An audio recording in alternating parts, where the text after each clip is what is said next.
Right, we are live. Hey guys, how's it going? Welcome back to the Kiwi Lads channel. We are back for the last game of the year that we are covering, and it's a big one. The South African Derby, Stormers taking on the Sharks. Two sides almost at different ends of the table at the moment. Looking through at how it sits, Leinster undefeated so far in this competition of the URC, 9 from 9 on the 43 points. But the Sharks, they have got some stomping ground that they can make up here. 23 points on the board. They can go above Cardiff, depending on a few of the other results that we do end up seeing. But obviously, there's a lot of ground that the Sharks can make. But for the Stormers, they could be hugely boosted from a win here at home. They are sitting in 13th at the moment on 16 points. If they were able to get themselves a bonus point win, that would shoot them all the way up to 7th. Now, of course, there are a few other results that would have to go their way for that to be the case, but definitely a top 8 position available for the Stormers if they get it right here. They've struggled for form a little bit, whereas the Sharks are on a bit of a winning streak at the moment for the URC, so we will have to wait and see which way this match does go. But looking through at the starting lineup, first of all for the Stormers, Alistair Vermaak, Joseph Dwebo, who had a very successful week last week, and then also Frans Malharba, the big man in that number 3 jersey, Selma Moura and JD Schikkeling in the locking duo, with Dion Fourie recently returning from injury, one that looked like it was going to take away his international and also franchise rugby career, but he is back on the blind side. Ben Jason Dixon at 7, and then Marcel Tennyson slots in as the number 8. Herschel Yankees and Mani Lubbock will be the 19 combo. Tell you what, you either love or hate Lubbock at the moment. One thing's for sure, his attacking has been next level, and they want to be bringing that to this derby. Sasha Feinberg Ngome Zulu will be playing in the number 12 jersey. Looked like he had a bit of an injury last week, but luckily has come back. Maybe too soon. We'll have to wait, see whether or not he does pick it up again. Ruan now at 13. Sanatla out on one wing. Hudson-Berg out on the other. And Warakalant at number 15. For the Sharks away from home, they have still got a stacked side for this contest. Oxnard, Dylan Richardson at 2, and Vincent Koch as the number 3. So no Umbanambi still, and also no Etzebeth for this matchup. Jason Jenkins and Emil van Heeren will be the starting 2 in the locking duo. Pepsi Buthelezi, Emmanuel Tichuka, and Sia Khaleesi once again takes on that number 8 jersey for the Sharks. Jaden and Jordan, the 2 Hendrickse brothers, as the 19 combination, with Esterhazen and Lorenzo Julius in that 13 jersey. Ethan Hooker, Yapinke, and also Apalele Fasi at number 15. So 2 great sides, hopefully a fast-flowing, free-flowing game of rugby. We have got there, morning Hamish mate, says JD, welcome in. Good morning, says Novman, welcome. G'day all, says Win. And also good afternoon everyone, says Jeremy Jacobs. And the chat as well. Yes, of course, it is a afternoon game for you guys in South Africa. I'm sure there will be a few braais warming up at the moment, getting ready to go for this derby.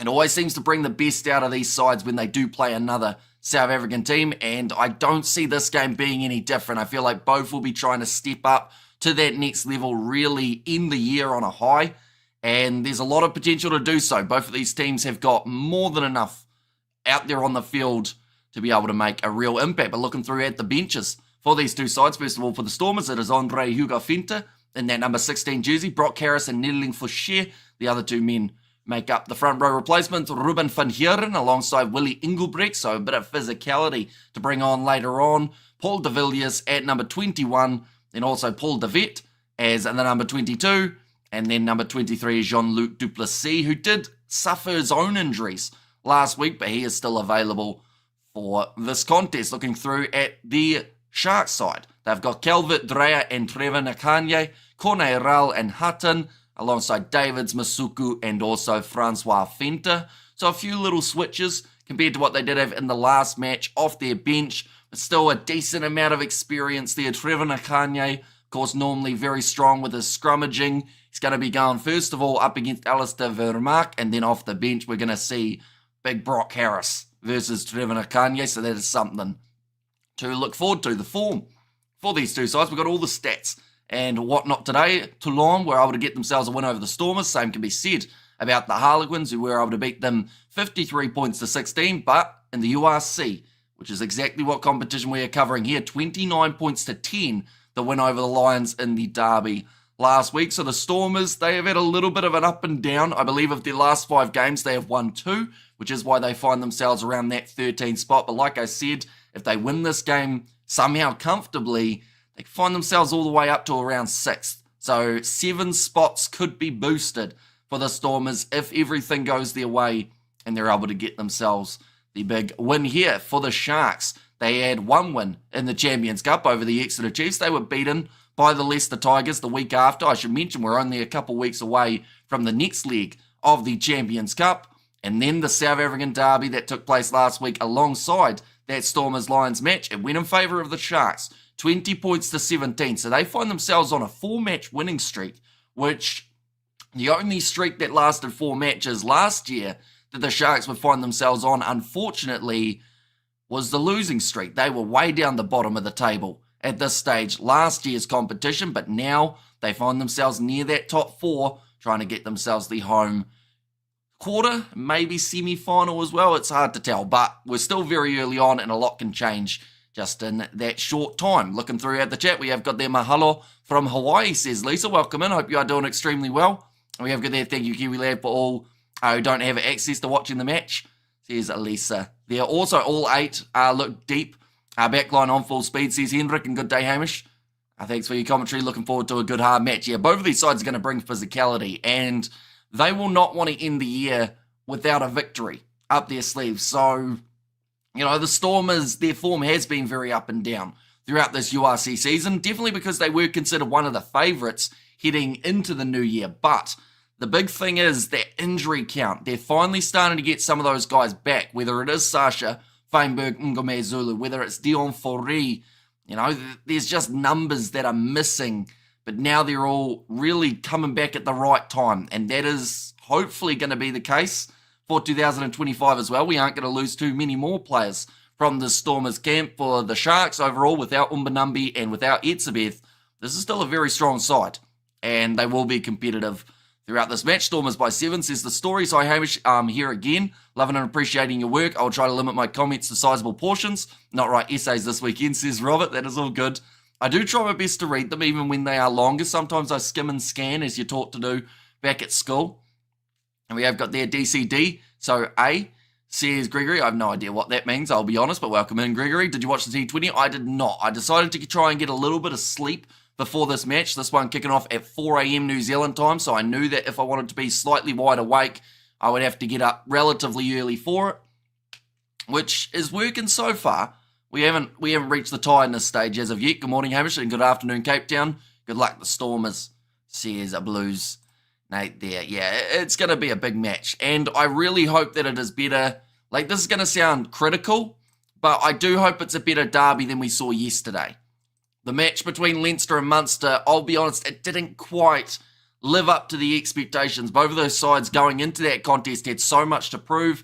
Leinster in the end getting the bonus point win, but Munster were poor. Leinster's discipline wasn't quite on point. I'm hoping that both of those things that I've just mentioned are going to be great throughout this game, and then who knows, maybe this could be a match of the year candidate right at the end of 2024. Hello to everyone. Enjoy the game. Watching from Brackpan, says Mike D. And come on the Sharks, says Derek in there as well. So yeah, anyone who hasn't already, be sure to get your score prediction in. Also, for anyone wondering what is next for these two sides, we have got it here. There we go. So 2025 starts off with a bang. For the Stormers, they will be playing the Sale Sharks in the Champions Cup. That is taking place in around 14 days' time. Then Racing 92 will be the game the week after. They will be away from home for that challenge. Then back into the URC up against Leinster, 28 days' time.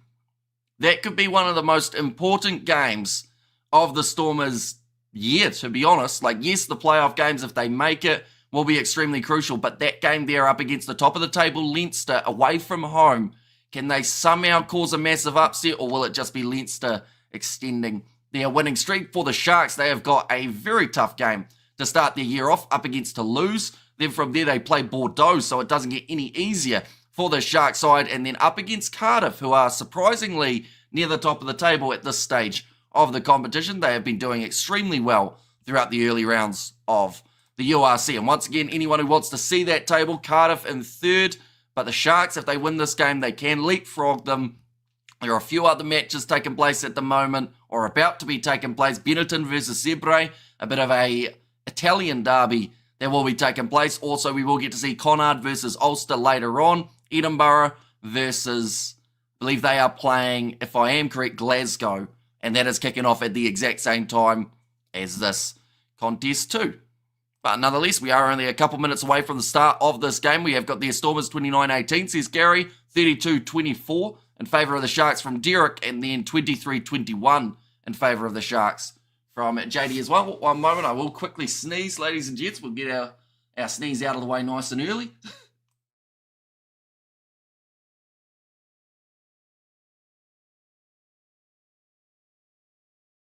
There we go, we are good, hopefully. Does just seem to be this time of the morning when we get up. Like the earlier streams, it's not too bad. As soon as it's around that 4 a.m., it's when the hay fever starts to really kick in. But we are only 4 minutes away from the kickoff, ladies and gentlemen, for this matchup. Anyone who hasn't already seen it, these are the starting lineups for the two sides. For the Stormers, they have gone strong. Really, probably their best team that they can put out there on the field with injuries, I guess, accepted when it comes to the side. Alistair Vermaak, Joseph Dweber got himself a couple tries last week, and Frans Malharba there as the number 3. Selman Mora alongside JD Schickerling in the locking duo with Dion Fourie, the Jackler, as the number 6. He is absolutely phenomenal in those breakdowns. He's come back from a lengthy injury and just seems to have that ability of getting those important turnovers, and I think that's one of the main reasons that the Stormers were so strong up against the Lions at times, because of Fourie getting in there and ripping that ball away. Ben Jason Dixon as the number 7. Marcel Tennyson will slot in at number 8. Herschel Yankees, Amani Libok. That is a dangerous combo and an unpredictable one. Yankees, I feel like he's due for a really big game, and perhaps it could be this one. We've seen him, Paul DeVette, kind of swapping in and out, but this one for Yankees up against a fellow South African side, up against a fellow South African representative in Jaden Hendrickse. If he can have a strong game and play better than Hendrickse here, maybe that puts his name a little bit higher up the pecking order going into 2025. Sasa Feinberg, Ngome Zulu in the number 12 jersey with Ruan Nel at 13. Sanatla out on one wing, Hudsonberg out on the other, and Wadda Kalant at number 15. So I guess the only real change for the Stormers, there's a couple in that loose forward trio, of course. If they had Evan Ruiz, they would probably have him in there. They also do not have Damian Valimza as of yet. He is still out with his injury, but hopefully we see him at the start, or maybe a little bit further through next year. For the Sharks in their starting lineup, it is Oxley Sher, Dylan Richardson, and Vincent Cox, so 2 Springboks in that front row. Jason Jenkins and Emil van Huren in the locking duo with Pepsi Buthelezi, Emmanuel Tichuca, and Sia Khaleesi again finds himself in that number 8 jersey. And also, this is a little bit of an interesting game for Sia Khaleesi. The rumours have been going around all throughout the last few weeks that Sia Khaleesi may be going to the Stormers. Perhaps the Sharks, if they can get themselves a big win here, maybe Sia Khaleesi stays with that Sharks team. We will have to wait and see. Jaden Hendrickse and Jordan Hendrickse as the 9-10 combination. Hendrickse, being Jordan, normally pretty solid off that kicking tee, but had a couple blunders last week. Didn't end up costing the Lions, but in a close game like this, could be the difference maker. Andre Estes loves a bit of crash ball. He will be at number 12, running straight at Sasha all throughout today, whose defence, when it was tested at international level, did live up to those expectations. Julius at number 13, Ethan Hooker out on one wing, Pinker out on the other, and Upper Lelefasi at number 15. So those are the starting lineups.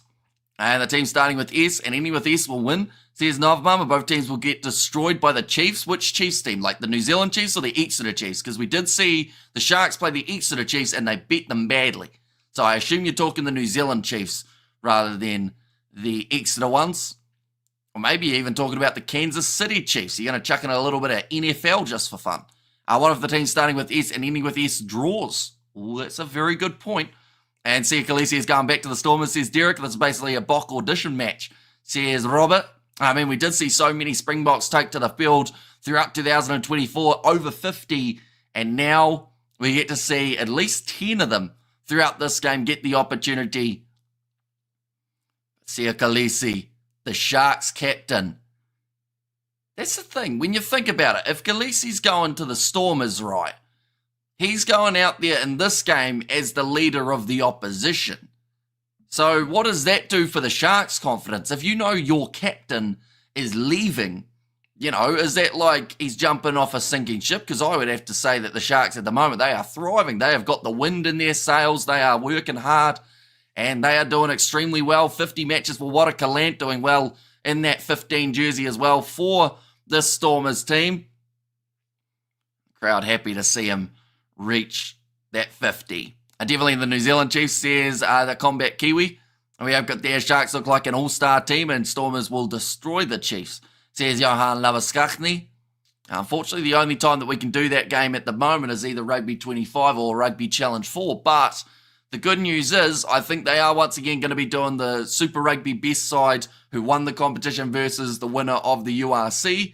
So maybe there is still hope that one day down the line, we do get to see the two sides go head-to-head. I'm very nervous. The scrum half of the Stormers, Yankees, is over-eager, makes terrible mistakes. He's Adrian. That is true. He's very 50-50 at times, but that can almost be said about most of the Stormers backline. When they're firing, they're unstoppable. When they're not getting it right, it's very frustrating for their supporters. The same can be said about Marnie Libok. Same can be said about Watercalant. That man either gives you a 10 out of 10 or a 2 out of 10. And a lot of Stormers supporters here at Cape Town are hoping that they see that 10.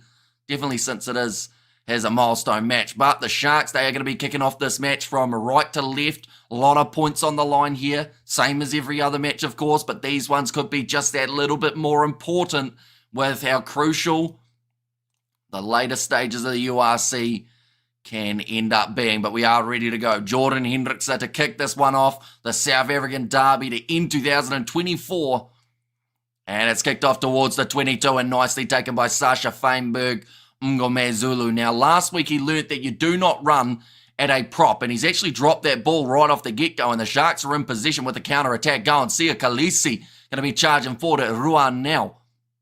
Dion Fourie trying to get the jackal going, but can't quite get over the ball as of yet. Emil van Heeren now goes back across, little kick in behind, attempted by Apalili Fasi. Right, Sasha Feinberg, Ngomezulu. That is a 50-22, ladies and gentlemen, but Ngomezulu is already down. I mentioned about it during the intro. Has he come back too early? The answer, I believe, is yes. He got absolutely destroyed last week in a massive shot coming in from Nalabakanye. And what has happened here is once again another injury for Sasha Feinberg Ngomezulu. And Rasi will be watching this, knowing that he had a few troubles, I guess you could say, with Ngomezulu last year. I'm not even sure what the injury is this time. Looks like maybe his shoulder. The last thing that he wants to be, I guess, criticised for is being too injury prone. He's going to continue in this match, but not a good start for the Stormers, losing that ball from the get-go. And luckily for them, it wasn't a 50-22. It was taken back. So it means that Andre Hugo Fenta can throw it in. Stormers in their own goal area, and this is going to be a 5-metre scrum. You know, you're in a bit of trouble when Frans Malherbe is the man who ends up grabbing that ball from the in-goal area. Sasha having a shocker, says RJJ. I think I don't know whether or not it's that he thinks he's a bigger player than he is in terms of actually weight and size, but he runs at the big boys and just gets crunched. Like, you can't say he's not fearless, but you can't say it's the smartest either when you're choosing the biggest guys. Like, he ran like a forward into Nalabakanye, who sent him backwards and almost broke his hip. But he's continuing the match, so that is one good thing. Khaleesi is a consummate professional. I love by his fellow box. I don't think his move will affect today, says Jimbo. Speaking of Khaleesi, he might get an opportunity early here. 5 metres out from the line, and the scrum has collapsed. The first of the day, pretty close overall in the stats. 901 kgs for the Sharks, 904 for the Stormers, so just that little bit of a weight advantage, or as I like to call it, the Frans Malherbe effect. 2 minutes in. We get to see here Oxenshire versus Frans Malherbe, so it's pretty much a Springboks training drill when you see those two scrummaging up against each other. Let's go the Stormers, says one Pierre Bosch, and Stormers can do it, says Julian. Oh, we got another time off. What are we... they're checking Sasha Feinberg Ngomezulu still. It looks like he's got some sort of chest injury. Now, unfortunately...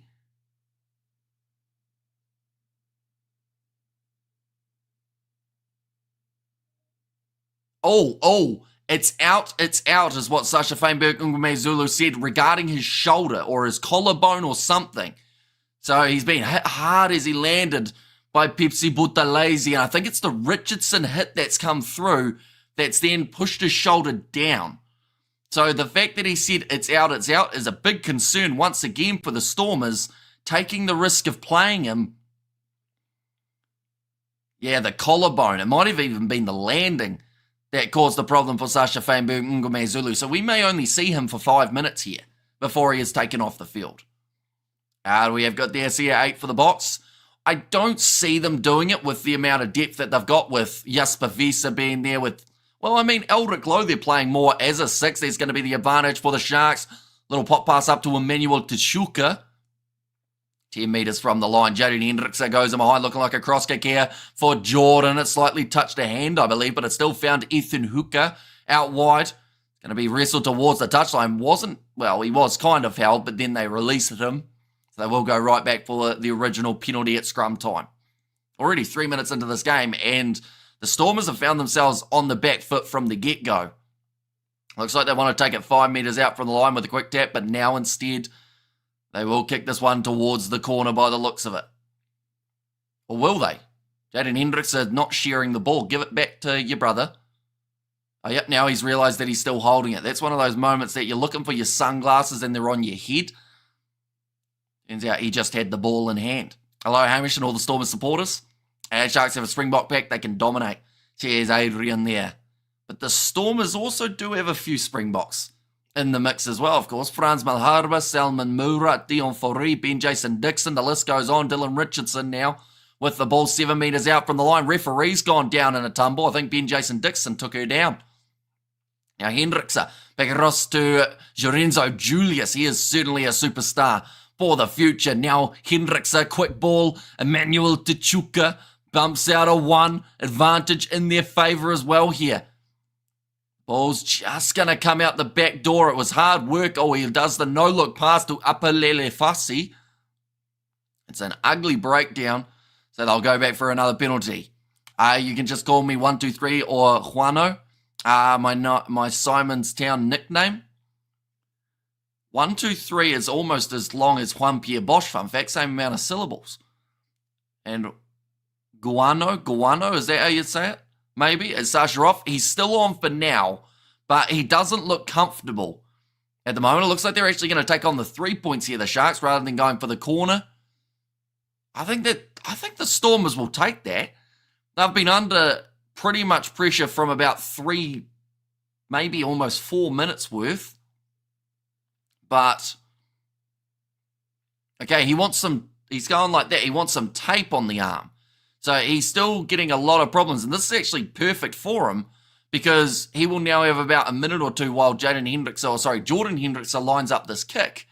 And he'll be able to get that arm strapped up and hopefully find a little bit more confidence in that shoulder. It does seem like it hurt right from the get-go, though. 3, then 3. Says Juano in there. In fact, that time it was Robert, but that kick has gone over from Hendrickson.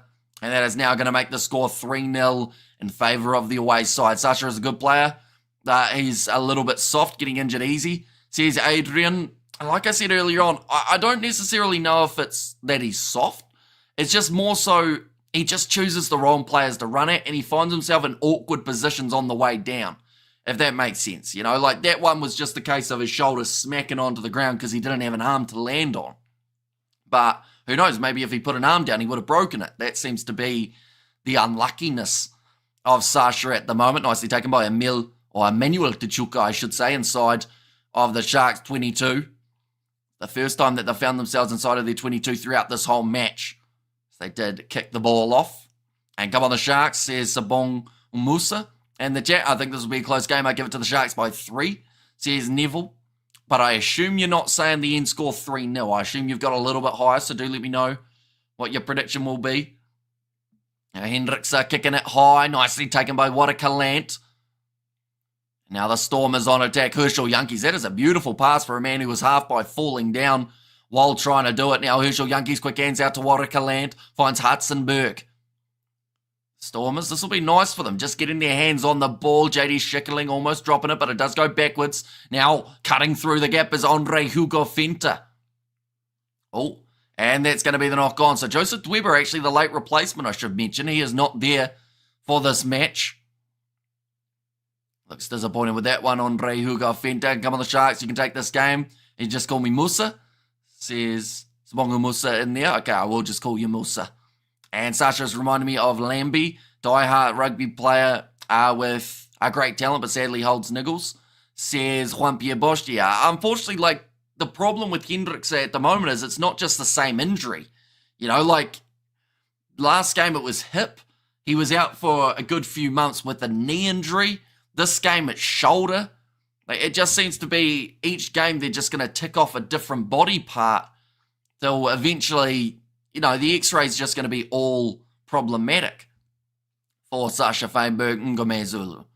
But for now, he's out there on the field, and that's the main thing. As long as he's able to continue in this game, and, I mean, we thought that he was done last week in terms of an injury that would take him out for more than one game, but he's returned.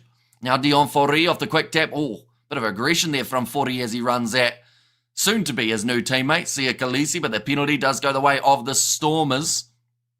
That was a penalty for not being back 10. If you connect the dots, there's a lot of dots. Says RJJ, and maybe he will shoulder the burden. Says, cool story, bro. My final score is 18 points to the Stormers, 21 to the Sharks. Sasha needs to take time off to recover properly, says Lilia B. I mean, I think he does for his knee. But at the same time, when you look through it, the fact that, you know, it's the hip this time that's given out, and then it's the shoulder, like, he was probably 100% in terms of certain body parts going into games that have then just not worked when they've taken place. Like, who would have predicted taking a kickoff and then landing in what looked like a relatively normal one that he would, like he said, pop his shoulder at? But now Franz Malharba, the big man crashing forward. Jaden Hendricks are looking for the turnover in the breakdown, but can't quite get it. Now Herschel Yankees back across the right-hand side to Franz Malharba. Another good low tackle made on him. Cape Town very hot 33, so they'll be loving this. They're in the shade at the moment for the Stormers. Great attacking chance, although now they go into the sunshine. Little chip of mine from Warakaland, looking for some magic, and he gets it. Sanatla scores the try. Oh, that was awkward. Paul DeVette went for the hug with Jean-Luc Duplessis, but Jean-Luc was too busy tapping someone else. That sounds dodgy. But, yeah, didn't get his hug in the end, but Sabelo Sanatla does get his try. He has 11th, I think that's said in his career. How's it from George Western Cape? Says Justin.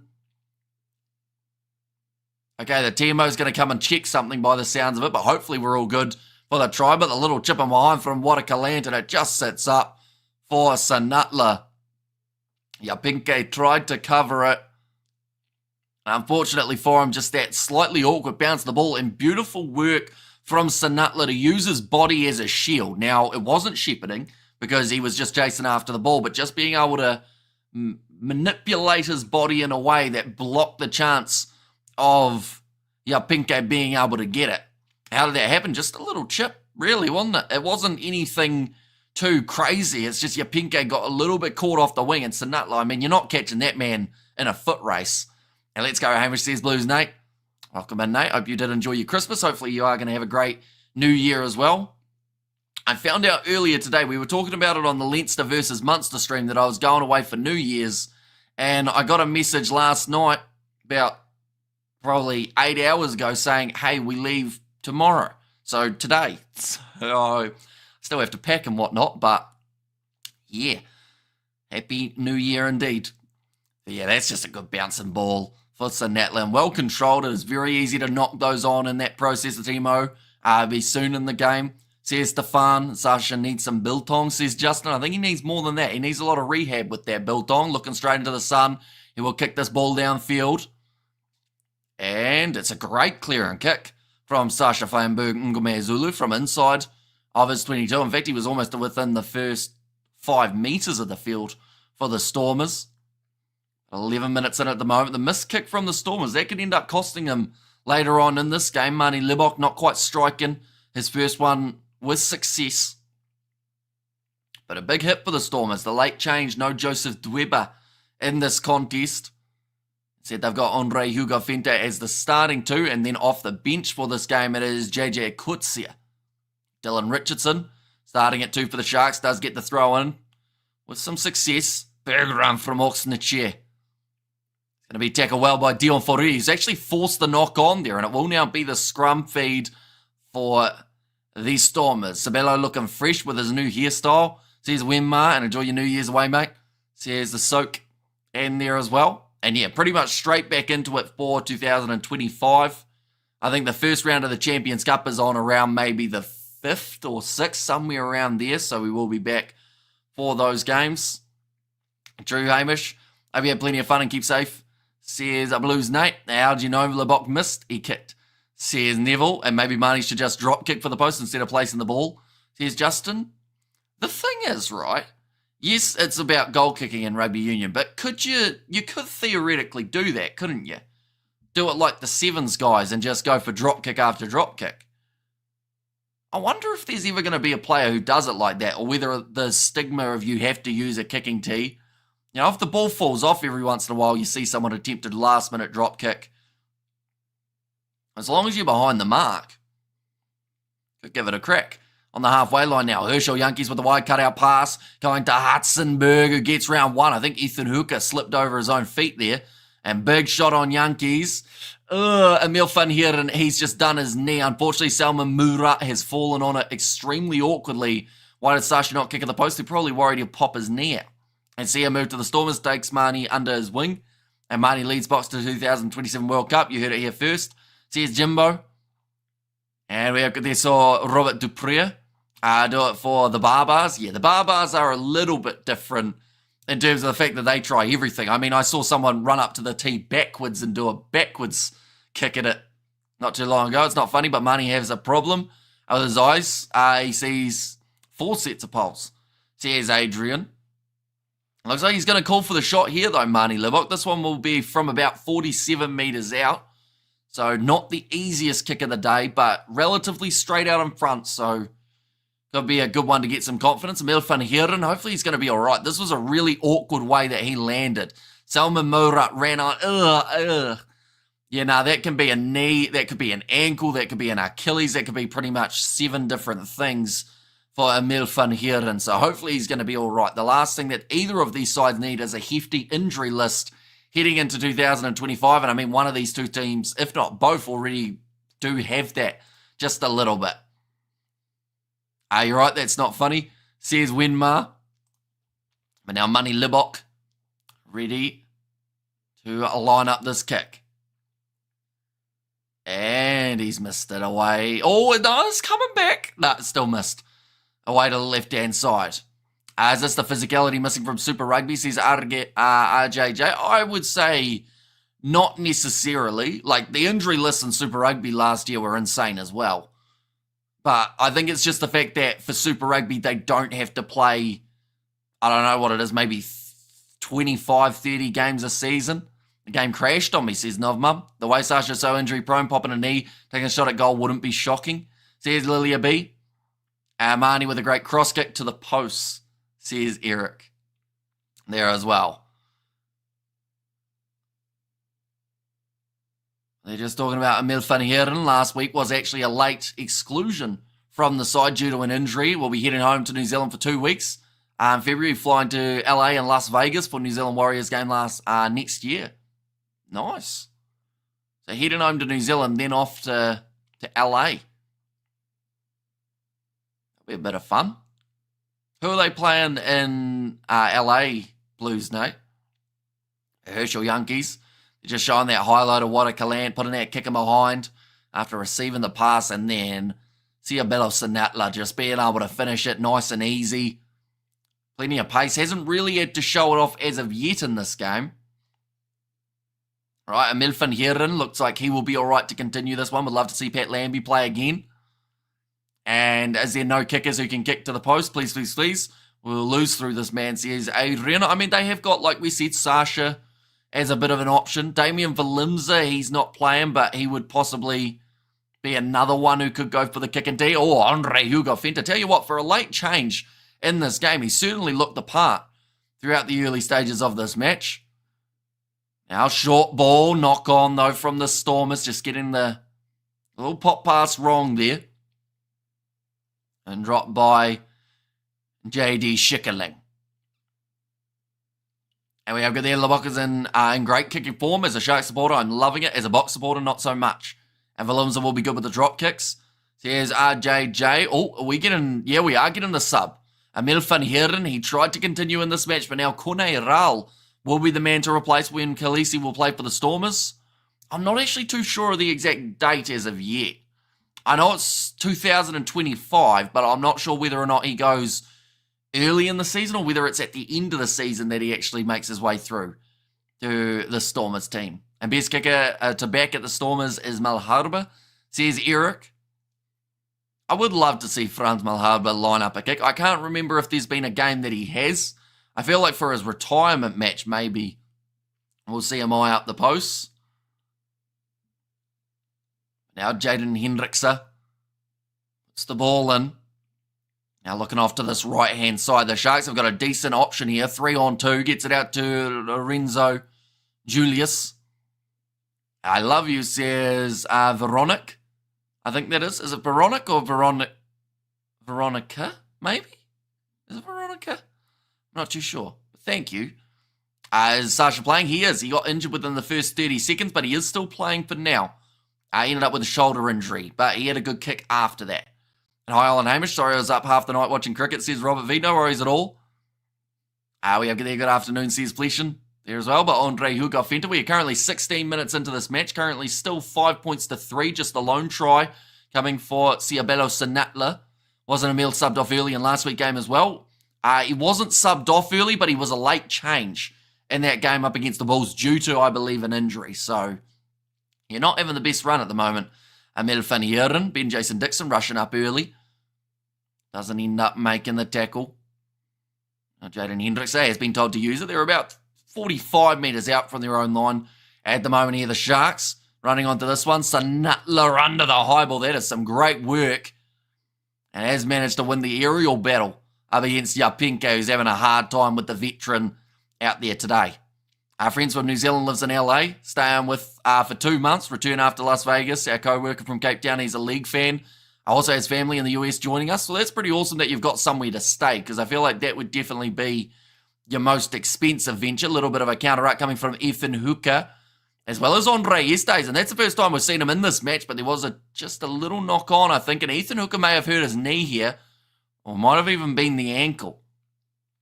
The field at the moment seems to be very grippy, with a lot of players getting limbs stuck on it in the process of the tackles. And we have got there, was Hamish alive, while the prop, Ollie LaRue got that kick.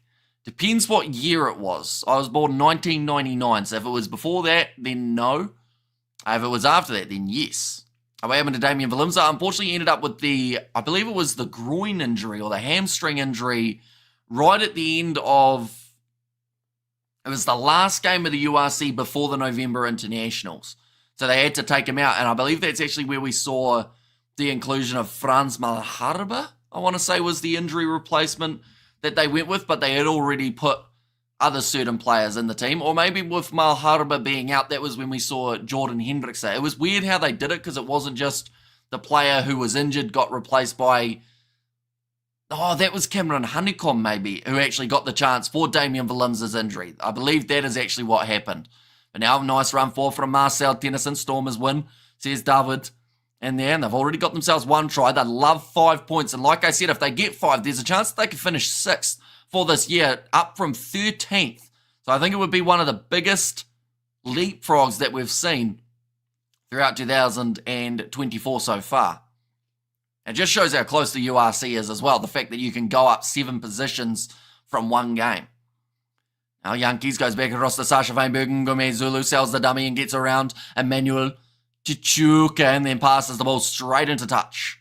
It will be the line out for the Sharks as we move to a quarter of the way through this match. Hey mate, how are you, says Danson. Doing very well. Hopefully you are doing well too. Hopefully everyone did enjoy their Christmas and are looking forward to the new year.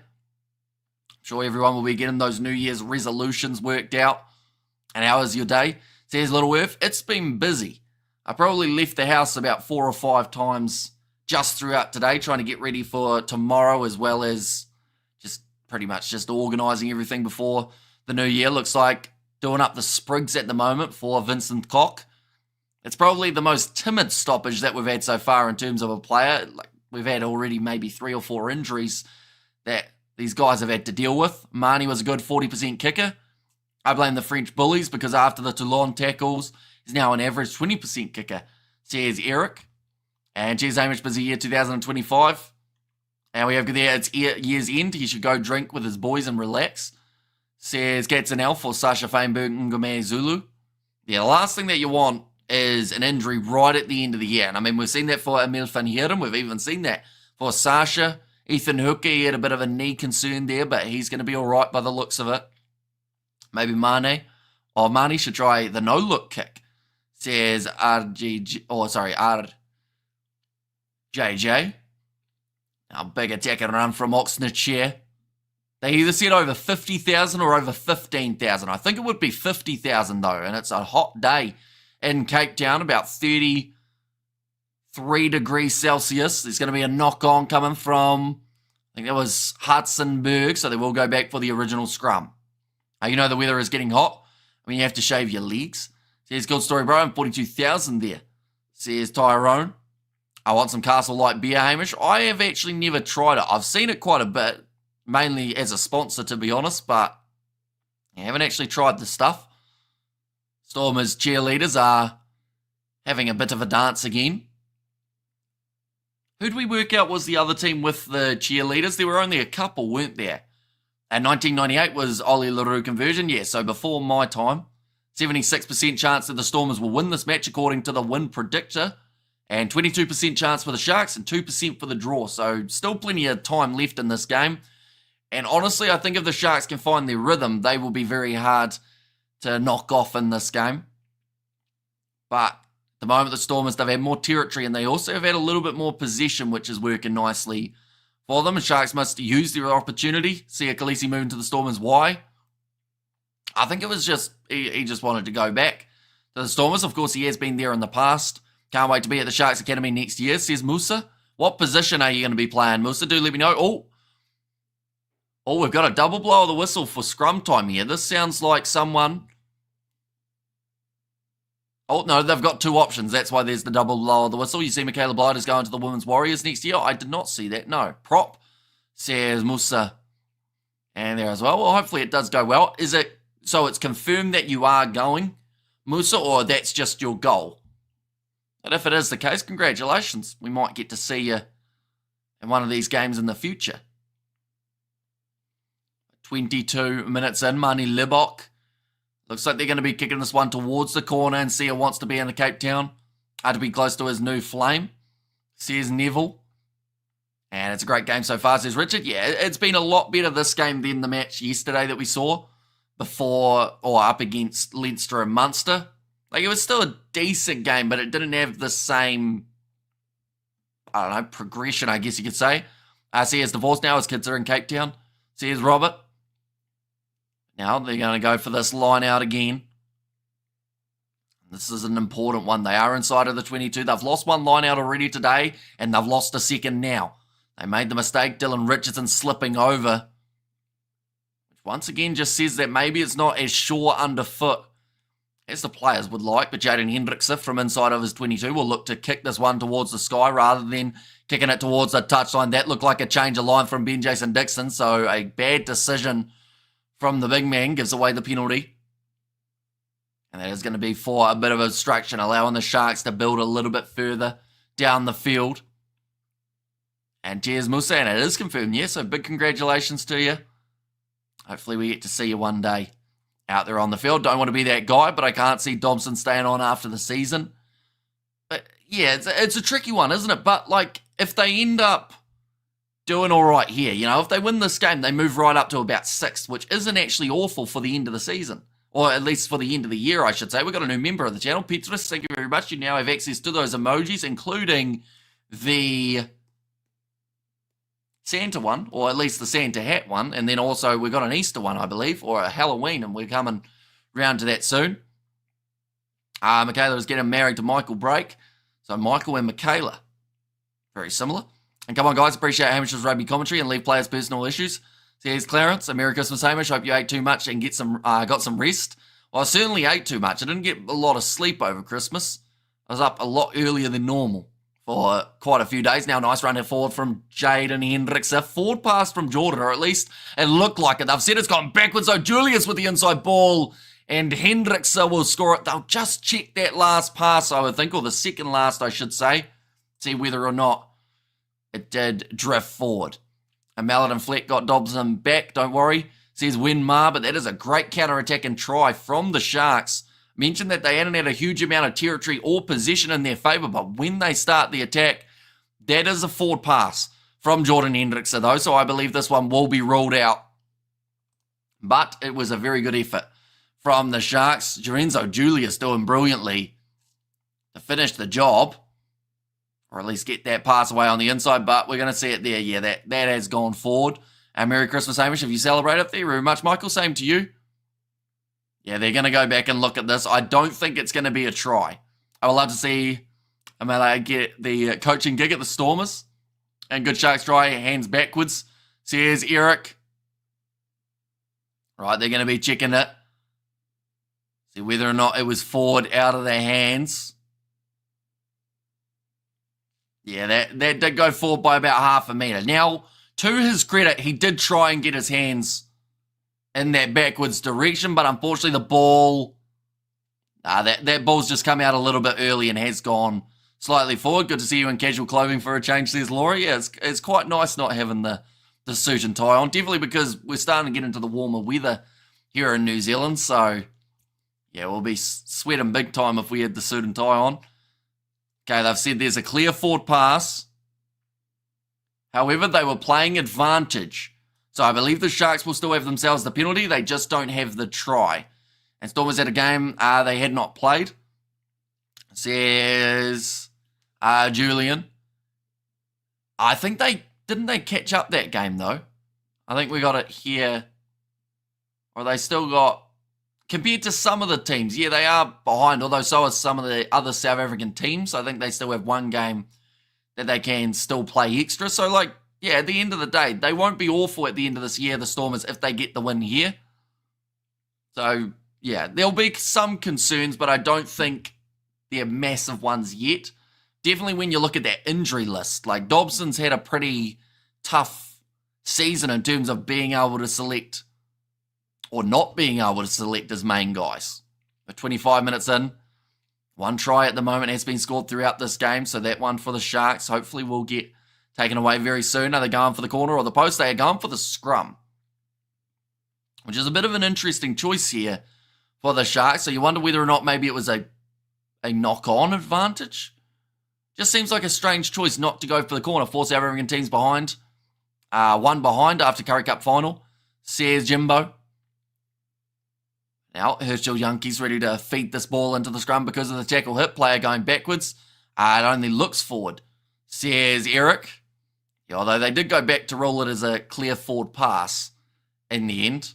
But yeah, it was the unfortunate nature of the timing of the hit that he just didn't quite, I think he let it go a tad too early. If we're being really critical for Jordan Hendrickson, if he had rode that tackle a bit more, maybe it would have gone backwards a tad. They have still got themselves the advantage though. So now we are going back for that scrum. But the score currently sitting 3 points to 5 after 25 minutes. The scoreboard a little bit ahead. Maybe it's predicting the future. Wishful thinking, Eric says win. And Stormers' lack of depth is my only concern. Don't mind Dobson. Some of his decisions make me the moderate. Says Justin. And quick question, is he back with the Stormers? Not yet. He's actually playing at number 8 for the Sharks here. But the transfer will be taking place soon. Now, Yankees will put the ball in. In fact, no, sorry. It's the feed for... Wait. So the referee said there was a penalty advantage. I think they've ruled that it was too far back. So it's actually the Stormers' ball here. And Sasha Feinberg Ngome Zulu will kick this one downfield. Apelele Fussy at the back. Goes for the chipper behind. Looking to chase this one. And it's going to be a drop ball there from Herschel Yankees. Now it's going to be the scrum feed for the Sharks. They're saying maybe saw Apelele Fussy out of the peripheral vision, I should say. And yeah, just taking his eyes off the ball at the last minute, looking up to see Fussy charging at him. Thank you, really appreciate it, says Frederick. No worries at all. And the next game that we are going to be doing on the channel, for anyone wondering, because, of course, like, the year is almost over. Ladies and gentlemen, 2024, she's been a busy one. I don't know the exact numbers of how many streams we've had throughout this year, but I think we've been live pretty much every single weekend, if not maybe one or two that we've had as a break when there wasn't any rugby. But in terms of the next games that we are covering, I believe these ones will be pretty early. January 12th, I think it's going to be the next big weekend of rugby, or January 11th for you guys in South Africa, Stormers versus Sale, and then also we get to see straight after that Sharks versus Toulouse. Oh, Ruan now tried to go for the intercept there, and if he had caught it, could have been straight through. Sharks look like guppies. Says Kevin, I don't think they've looked too bad throughout this game. Like, yes, they've been on defense quite a bit throughout this half, but honestly, like, they haven't done too much wrong. I think the handling errors have been more so the Stormers than the Sharks. They're going to be calling for the shot here. This would actually give them a 1-point lead. Oh, it was your best year of your life? Honestly, I couldn't tell you. I don't know which one. Like, it depends on what you consider the best. Like, 2024 has been a pretty good year for us overall in terms of just in general. 2023, I think the fact that we had the World Cup as well probably puts it that little bit higher. And no, still with the Sharks, we'll go back to the Stormers in 2025. Says Wendy. And we have got there, our Sharks look like pet fish. Isn't it weird to think that 2025 is only 2 days away? Or 3 days away? Maybe even 4 at a stretch, depending on where you are in the world. But Hendricks, he is missed as well. That will keep the score as 5 points to 3. Toulouse will send a second string to South Africa. I hope to go... I hope they go all guns blazing, says Sean. I believe you see for yourself this man Yankees must be replaced. Please, coach, do it as quick as possible. And damn penalty missed, says Neville there. But now Marty Libok with the 22 dropout. We're currently 29 minutes in to this first half.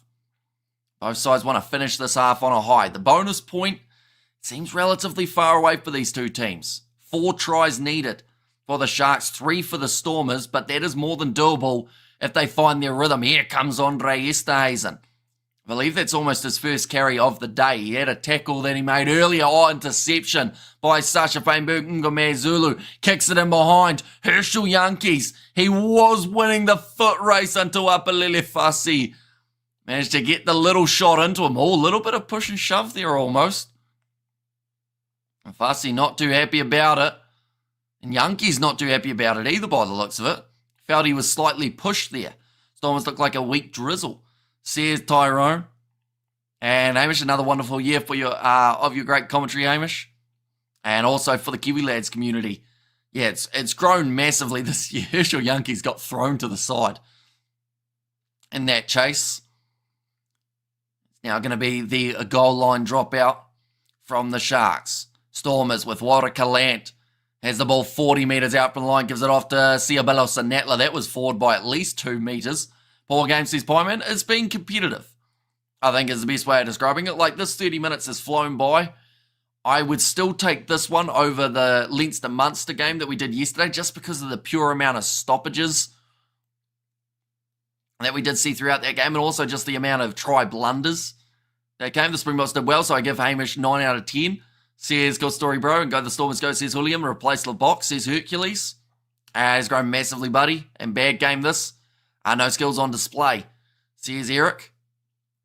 I haven't minded it so far overall. I feel like both sides are still finding their rhythm. At the end of the day, the South African derbies always go one of two ways. They either fly up there in the points department, or you end up in that situation of a low-scoring close game, and both sides normally come alive in the last maybe 20 minutes or so. And I feel like that's more so the game that we're going to get to see here. Jaden Hendricks goes across to Andre Esterhuizen. Now looking for the offload. Oh, Sasha's down again with that shoulder injury. I believe it's from Esterhuizen charging at him, but Apalele Fassi puts the ball on the outside to Ethan Hooker. Oh, yeah, Yankees. Oh, in fact, is it Hudson-Berg? It's Herschel Yankees. He has gone to sleep, unfortunately. They get a big shot from Ethan Hooker. Now Hendricks goes across to Emmanuel Chichuka. For now, it's going to be play on. But the Stormers will be playing with only 14 on the field. Well, 15, but one of them's lying down. And there's Herschel. Looks like Christmas lunch was really good. Says Wimma. Looks like Christmas lunch was really good. I assume that's saying that I'm looking a bit chubbier, which you are right. Looks high. There's Sean O'Farrell, and the fly half is flying by quickly. Yeah, Herschel Youngkies, unfortunately, head in the wrong place there. Just shoulder on head. Now, Ethan Hooker is actually, he's led with the shoulder there. So, it's an interesting one, isn't it? If it was the other way around, Youngkies would more than likely have a red card, but because it's the the attacker who's put the shoulder in, it is considered fine. I think they're going to go upstairs and check this one. No, it sounds like it's all good. Sharks captain and also Dion Forey just having a bit of a chat. No, Hamish, for players in this game. And we have their giant Sharks backline. Looks like they're playing against children. But they haven't scored a try. So, yes, they might be at times doing very nicely, but they haven't actually reaped any of the rewards. They are still down by 2. Youngie's going in way too high, knocked out, says Eric. And we have got there, this first half is flying by quickly. Very quickly. Ethan Hooker is such a bright prospect. I would like to see him and Julius in the 12 and 13 jersey. Says Justin, Edinburgh 3-0, and Glasgow, or over Glasgow, I should say, and Zebre 7 points to 5 over Benetton. So, yeah, overall, a low-scoring one across the board. Right, Herschel Youngkies back to his feet. He is making his way from the field, but he will not be back in this game, I wouldn't think. Paul DeVette makes his way on. Was the attacker or defender knocked out? The defender was. Hamish's number one fair weather supporter. You soften them up first, then you take them in the second half. Says Albert, I don't get it. High shots should be punished, either defence or attack. Says Sean. But yeah, Youngkies will not be continuing in this game, and this will be the end of his 2024 out there on the field. Now the Sharks setting up for the scrum. The Stormers a little bit later getting to that one. Already 32 minutes through. And don't drink Castle, please. It's a sad drink. It's sad golf playing Man United and Sharks supporters. It's cheap and disgusting. Says Robert. Right, okay, that's quite the review, isn't it? It looks like a vibe in Cape Town. Yeah, they've got close to 50,000 in attendance for this game. 8 tackles missed by the Stormers so far, 26 made, and then 37 made by the Sharks, 5 missed. So actually tackling a lot better in the Stormers side, and they have got themselves a scrum feed on the 22 now, the Sharks. Try and create a bit of an attack. Now going off to the right-hand side, Jordan Hendrickson goes to upper Lelefasi, finds Yapinke on the outside, and he will finish it off. And the Sharks now have got themselves the try. Which team have the stronger bench? I would say it's a tricky one because certain positions are stronger for each team. Like Trevor Nakanye coming off the Sharks bench is going to be pretty handy for them. But then when you look at the Stormers side, they've got Brock Harris's experience, Billy Engelbrecht, Ruben van Heeren, and also Paul DeVette, who recently made his way on. So I would say the X Factor, goes to the Sharks in terms of Sia Masuku as well as Francois Fenta. And then I'd say the Stormers, consistency-wise, would have the stronger bench. I tried to the Sharky, says Neville. A black label. Put beer on your chest. Did you tip it down your front? I'll put beer between your ears. Says Wenma. I was having to dynamic rugby with plenty of tries. The sides just sound tired to me, says Stefan. Yeah, it's been a busy year. Yes, they got Christmas off, but they played just prior to Christmas. So I think it's just fatigue will be setting in a little bit for the overall year. It's great that next week they actually get a little bit of a break. Okay, I think the referees just said last kickoff they were as close as they can be to offside. The views to light ratio isn't acceptable. Must be mostly Shark supporters in here. They are stingy that way, says Justin. Well, anyone who hasn't already, be sure to hit that like button, of course, on the stream. That's going to be kicked off. Stormers knocking it on with Hudsonberg. So another scrum will be coming. This time the Sharks are the team with the feed, but they have taken the lead. 10 points to 5 at the moment. Jordan showing Marnie how to kick, says Eric, although he did miss one earlier on, Jordan Hendrickson. But just two men going up for him. Manuel Tachuka was one of them. Wasn't able to take it cleanly. Every team for the Christmas dinner, says Jimbo. And we have their roof. We thought you went camping, says Wemar. We've seen 6 handling errors from the Stormers at the moment and 5 from the Sharks. So 11 in total throughout the first 34 minutes. Good Sharks, says Bedford. Now scrum feed, like I said, Jordan Hendrickse will be waiting patiently in the pocket. Possession is pretty even at the moment. In fact, with the Sharks getting a bit more of the ball recently, they've actually gone to 51%. The Sharks are in the lead, so I click like. Says Cool Story Bro, imagine how hot it's been in Cape Town, Xmas. Phew, Hamish, did you survive Xmas, everyone? Says Ruth. Now Vincent Cock. Attacking hard. Stormers are such a terrible team. Says Colt Bolt, I should say. Bit of a tongue twister. Now Ethan Hooker chasing after this one, but nicely taken by Hartzenberg. Hooker went for the counter ruck and all both players off the feet for the Sharks, including Sia Khaleesi, so the penalty does go the way of the Stormers. And Shisham undercover, says Bedford. And come on the Stormers, Yowlikading, says Percy. Now 4.5 minutes remaining in this half. I think that the Stormers have to go for the try here. Yep, they're kicking for the corner. What happened to the missing box for the Sharks? Or what's happened to the missing box? I think they're just getting an extended break, aren't they? The likes of Umbanambi and Itzebeth. And I'm apologising for being so late here, but I'm back like a toothache. And Trevor's not on the bench, is he? Late change, I think. Also, they've made that late switch for the Sharks. There's actually so many late changes that are happening for all the sides. I mean, we saw Joseph Dweber taken out of the side late before Andre Hugo Fenta, which of course brought the change off the bench as well for JJ Kurtzia. As Stormers has some good individuals, but doesn't click as a team for now. So here's Clarence. Now nicely claimed by Dion Forey.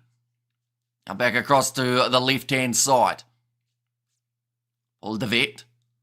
Searching for this ball. Elster Vermark. Now back across to the left-hand side again. Ruan now. Great low tackle made on him by Jordan Hendrickse. De Vet. And across to Tennyson. Of course, De Vet on the field due to that injury that we saw of Herschel Yankees with the head knock.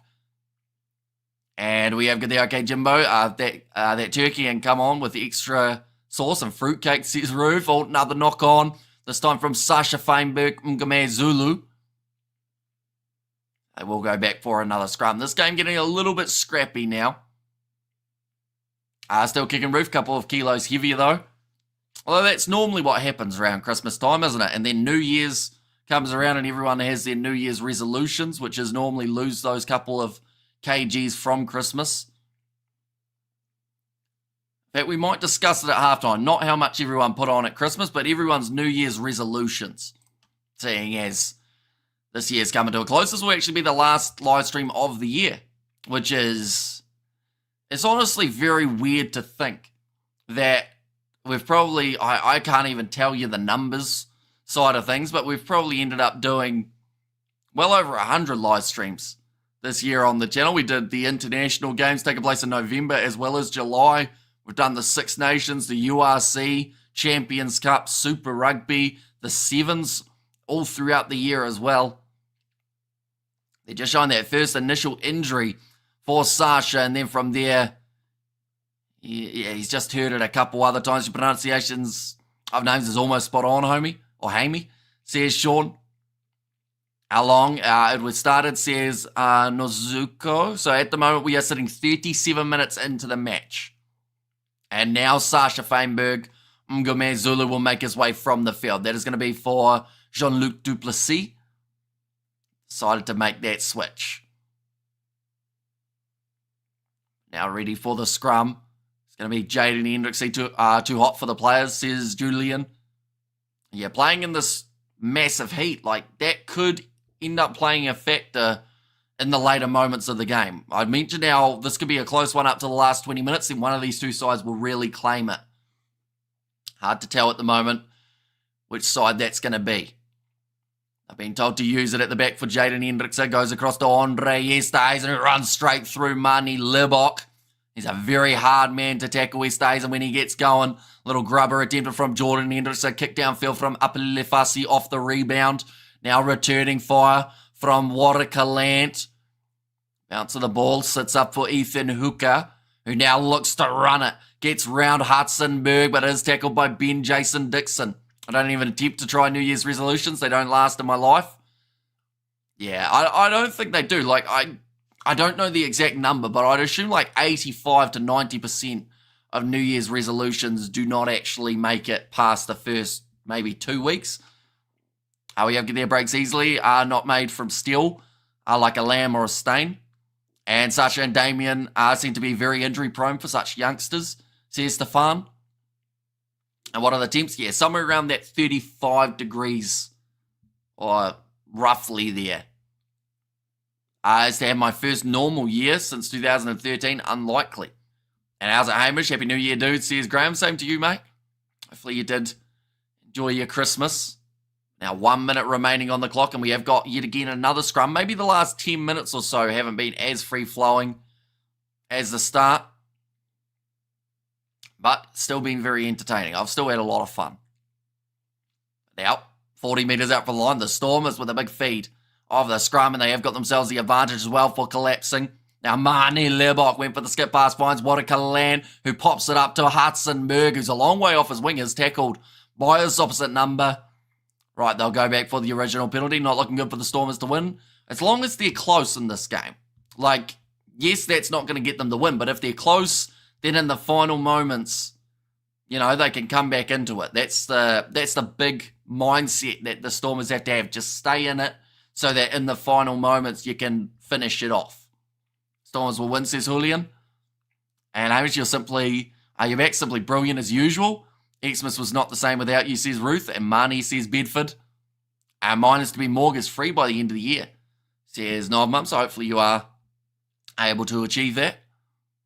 They're going to be 10 metres out from the line now. Sasha getting some more attention to that collarbone / shoulder. I actually think it might be the collarbone more so than shoulder, though, because they've put the ice pack on about there, which normally for your shoulder, you're a little bit further round. Now rolling maul attempted here for the Stormers. It's gone down in another penalty advantage in favour of the home side. Andre Hugafenta tackled by his opposite number, Richardson. Little pop pass from Ruan now. Skip pass from Mani Lerbach. Warakalant needed to pass the ball, but he doesn't. Chooses the wrong time. But they'll go back for the original penalty anyway. We'll never understand why Stormers brought Halant back. Plays one good game a season, says Justin. Anyone get snow for Christmas? And also, Hamish Smile does it, says Ruth. One of the right, we are in South Africa, says Bedford. Yeah, another penalty. This is starting to get towards last warning territory for the Sharks here. Many more mistakes than they could find themselves playing with 14 near the start of the second half. But Marnie Libok once again will tap that ball into touch.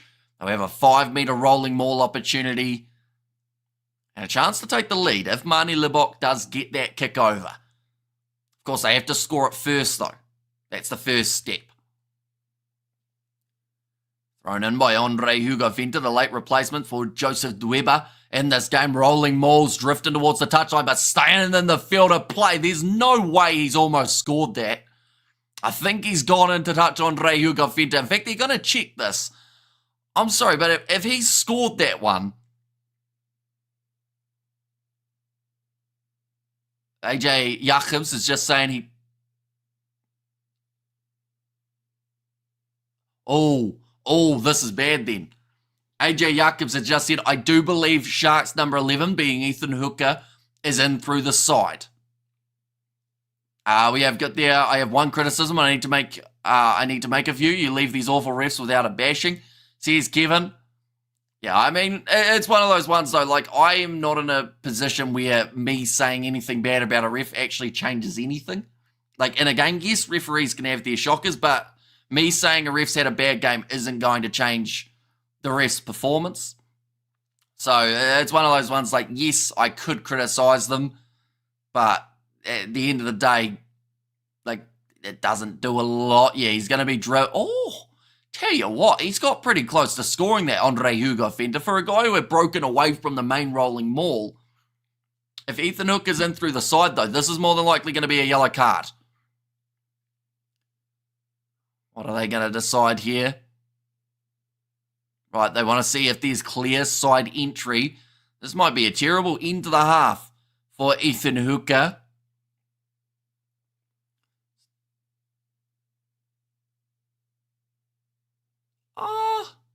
See, I don't know my rolling maul well enough there. So Ethan Hooker has come in from in front, but he's missed the first guy in the rolling maul to then hit the man with the ball. So I don't know whether or not that's considered in through the side or whether that's legal. It's definitely one of those little fine-tuned details. Right, he was out Andre Hugo Fenter. They are just checking that one again, but he was in touch first. I wait for it, says Blues Nate. Yes, every time I hear Lebok, I cringe. Says Rhea. Right, they're checking the movements of 11 black, which is still to do with that entry. It sounds like AC joint injury, shoulder separation, with collarbone attached to the shoulder blade, penalty try. Right.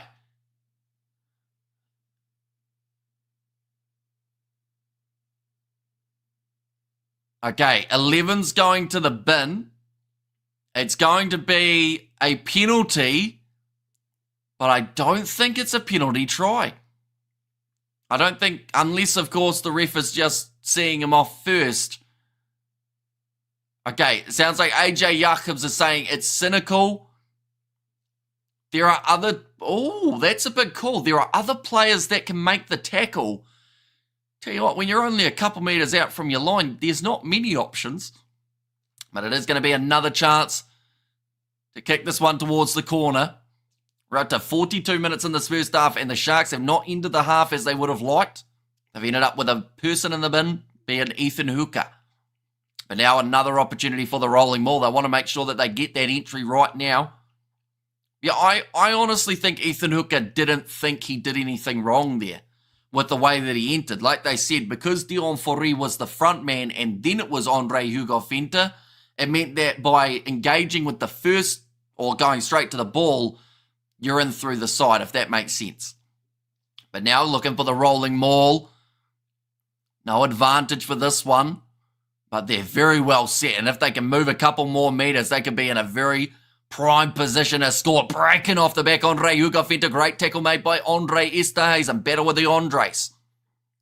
Now, JD Schickerling does get forced a little bit further back by Sia Khaleesi. Great bit of work there. 10 metres out from the line. The Stormers need this try to really make the most of all this momentum that they've been able to create. But Paul DeVette goes away to the left-hand side. Andre Hugo Fenter gets through one. Yapinka makes the tackle, which now brings on that left-hand wing as a possible attacking option. Paul DeVette with a pick and go. Goes across to Ben Jason Dixon, who finds the offload to Lebok. Cross to Duplessis. It's great defence from the Sharks. They are still not budging. 8 phases in. Paul DeVette going across again. How long can it hang on for? Yapinka rushes up. It's a risk, but it reaps a reward for the Sharks as there's a knock-on from Warwick Halant. And that is going to be the end of the half. Looks like Halant might have a bit of a shoulder injury too here. I think his arm may have gone a little bit the wrong way. He does not look comfortable, but that is the end of the first 40, or should I say the first 45. That one took a little while for the half to come to an end. And what is the injury of Warwick Halant looking like? Because we've got to remember they've already made that change of Sasha Feinberg Ngome Zulu. He has gone from the field, which then means they cannot afford to have another injury in that back line at this stage of the match. We have got there good defence by the Sharks, toothless attack by the Stormers, says Eric. And we have got there where would the Sharks be if they won this, says Cool Story Bro. So currently on the table, we will quickly go like that and like that. There we go. This is the way that the table sat heading into this game. Now, of course, there is also another match, or in fact, 2 more matches that are taking place. Benetton are taking on Zebre, and then also the other game that's happening is the Scottish derby between Glasgow as well as Edinburgh. So there will be a little bit of chopping and changing, a little bit of movement on this table, but if the Sharks were able to win this game for now anyway, they would sit in third, and I believe no one would be able to pass them in that regard. So pretty good end to the year if the Sharks were able to get themselves the away win up against the Stormers. It would also make it 5 in a row, which just shows the form that they are starting to find for the Stormers. If they were to win this game, depending on the other results, of course, but just from this game alone, they can actually boost themselves all the way up to 6th if they got themselves a bonus point win. Now, that seems a little way away, but just a win here would put them into that top 8. Of course, depending on the other games would depend on where else they move. So just looking quickly at the other 2 matches that are taking place as we sit, Benetton versus Zebra at halftime is 10 points to 7 and 3-0 in Edinburgh versus Glasgow. A very low scoring one and a little bit uncharacteristic of the team who are in second, seeing as Glasgow have got themselves 105 in their favour for their points differential. We actually saw last year Glasgow at this stage were on 30 points, but they were at the top of the table. So a little bit of a switch has taken place. And Leinster, of course, undefeated at the top of the bunch with 9 from 9. Oh, we're just seeing a little update there. Yeah, still 3-0 for Edinburgh versus Glasgow. But looking through at some of the stats for this match, ladies and gentlemen, 5 points to 10. We've seen 2 tries that have been scored. Just looking at the head-to-head heading into this match as well, before we get into too many of the stats, these two sides pretty even overall. Although the one that stands out to me is the the points conceded, 184 from the Sharks compared to the 158 from the Stormers, whereas the Sharks are way higher on the table, so they concede tries to score them. And I feel like in this situation, we could see a couple tries go on the way of the Stormers, but maybe the Sharks, because they are such a clinical team, normally anyway, when they get those great attacking chances, they get themselves a few on the board as well. Clean breaks that are extremely even heading into this game, and actually both having a 79% tackle success heading into this match, with the Stormers having an extra 27 offloads ahead of their opposition. But heading into it now, in terms of the stats for this game, Marnie -5 says, "One Pierre Bosch, why do so many matches in South Africa get played in the afternoon heat? Anyone?" It's a good question, and I don't actually really know the answer to it, if I'm being honest. But yeah, it is normally an earlier start for these games in South Africa compared to some places. You know, Super Rugby, you normally see 7 p.m. is the stock standard kickoff. Of course, they've got a few more games that they do have to get through on the same day, so I think that makes it a bit more challenging. But first half stats, 58% possession in favour of the Stormers, 14 defenders beaten for the Sharks compared to the 6 of the Stormers, and 3-0 in clean breaks for the Sharks side as well. Offloads are actually in favour of the Sharks, even though I just mentioned about how up till this match, the Stormers have been a lot more active in that offloading department. Ooh. So 81% for the tackling completion of the Sharks, 62% for the Stormers. 14 missed tackles of their 34 that they have made. Territory, 67% in favour of the Stormers. This is a really confusing game in regards of certain stats say that this match should be going one way, but then the score kind of says otherwise, you know. Like the Sharks, they have been the better side on attack, it would seem, but the Stormers have had a lot more of the possession in the territory, alongside also like the Sharks having a much better tackle completion. So I think that's the big difference. We've seen the Sharks be able to stop the Stormers' attack, whereas, yes, the Sharks have only scored once, but they were able to bust through and get themselves an important try. Marnie -5 because he's Cappy, don't trust his kicking. They turned down at least 9 points. So 14 points, says Eric. And we have got there, Sasha must do the kicking work, man. He's already gone off the field with another injury, Sasha Feinberg Ngome Zulu, so he will not be available to do the kicking in the second half. South Africa is 2 hours ahead of Ireland, and Irish games he played after South African games. So here's one Pierre Bosch. And thank you for the halftime stats. Let's go the Stormers Shazam and go the Sharks, says Graham in the chat as well. So quickly looking through at the benches for this game. We've already seen Andre Hugo Fente. He took to the field due to the absence of Joseph Dweba. We have seen Brock Harris, we haven't seen Brock Harris or Nedeling Fouchier, but we have seen Paul de Vet and Duplessis So they have already made 2 of their changes, and I believe they went with the 6-2, if I'm not wrong here, the Stormers, which does mean they have no other back replacements. And we saw the injury of Kalant right at the end of the first half. We don't know the extent. It might not be that serious, but if you lose him as well, you're in the situation you haven't just taken players off as a strategy. It's because they were injured. So running a little bit low in stocks once again here for the Stormers as they close out 2024, we have seen the change of Corne Rao. He made his way onto the field for Emil van Heeren due to a bit of a knee injury. But at this point, he is the only change that we have seen the Sharks make in this matchup. Look out for Sia Masuku later on and Francois Fenta as 2 fresh backs compared to the slightly more fatigued Stormers backs. Could be a big difference maker in this match. Also, while we're at it, we will look at what is coming up in the future. These 2 sides, they have got the week off next week, but then after that, they're back into the action. Both taking part in the Champions Cup. The Stormers will be playing the Sale Sharks. That is a 2 a.m. kickoff for us here in New Zealand, or a 4 p.m. kickoff for you guys in South Africa. And then following that game, the Sharks taking on Toulouse. The week after that, they've got another French side in Bordeaux. That will be a very tough game away from home, but if they can pull off the win, perhaps that will get them high enough up the table to move on in a decent spot for the round of 16. Then the URC comes back. Leinster up against the Stormers. It's so long away. 28 days. Feels like a while, but I'm sure it will be here tomorrow. And then Cardiff and the Sharks on the 25th.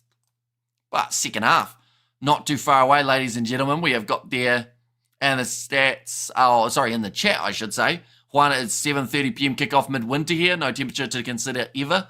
And which team is getting lucky with the ref? I wouldn't say either side have been hugely favoured throughout this game. I will mention the Sharks have given away 8 penalties, and they have got 1 man who has gone to the bin, whereas the Stormers, they have only given away 4 penalties. But once again, when they've had 67% territory and 57% possession, that makes sense. They've had less of the ball, they've given away less infringements due to being on attack a lot more often. Player of the match for the Sharks, Kalant, says EK, who is B. Davids on the Sharks bench. So B. Davids off the bench is Bradley Davids. He's a young scrum half. I think he played last week, if I am correct. So a pretty handy option. Yes, he hasn't got a huge amount of experience, but he's got a lot of pace. So that might actually bode well for the Sharks later on in this game. Standout players in the first half, I think, it's a tricky one. For the Stormers, if I had to pick one player who looked that little bit better than everyone else, I'd be thinking for a while. Andre Hugo Fenta, I would say, had the best first half for the Stormers. I don't think that would be too heavily debated. Sanatla, he touched the ball maybe twice or so, but he did score a try. So he pretty much didn't do anything wrong throughout the time.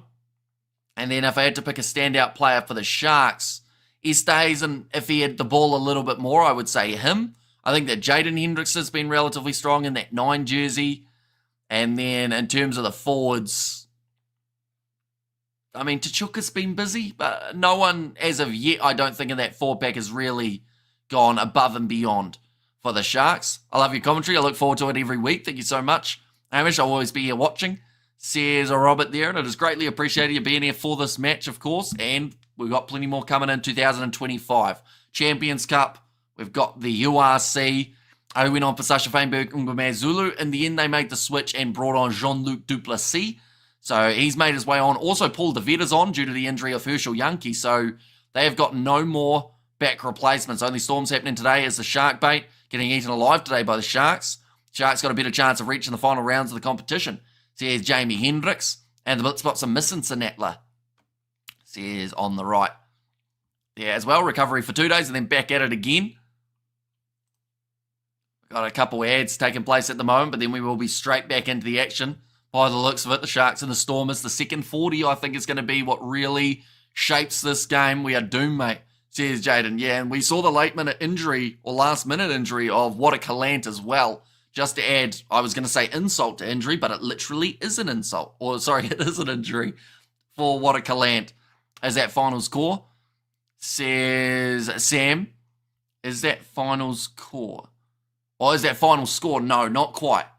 half-time in this match, 5 points to 10. So still plenty of time remaining in this contest. Plenty of opportunity for both of these sides to still go on to win this game. Of course, if you haven't already, do let me know your score predictions. We've only had 15 points throughout this first half, but I feel like once we see one try in the second, the game's just going to cut open. Loves your super groovy commentary, so do I. Says Ruth. Happy New Year, everybody. Says Blues Nate there as well. I think Sasha will be back in the second. No, he's done for the day. He had the ice back on there, and he won't be returning for this matchup. We've seen their meters made, 122 for the Sharks compared to the 121 by the Stormers, so extremely even in that regard. Sup, Hamish, says Martin Meyer, welcome in. Can you please explain where exactly did Marnie miss the penalty? So the penalty was about 47 meters straight out in front.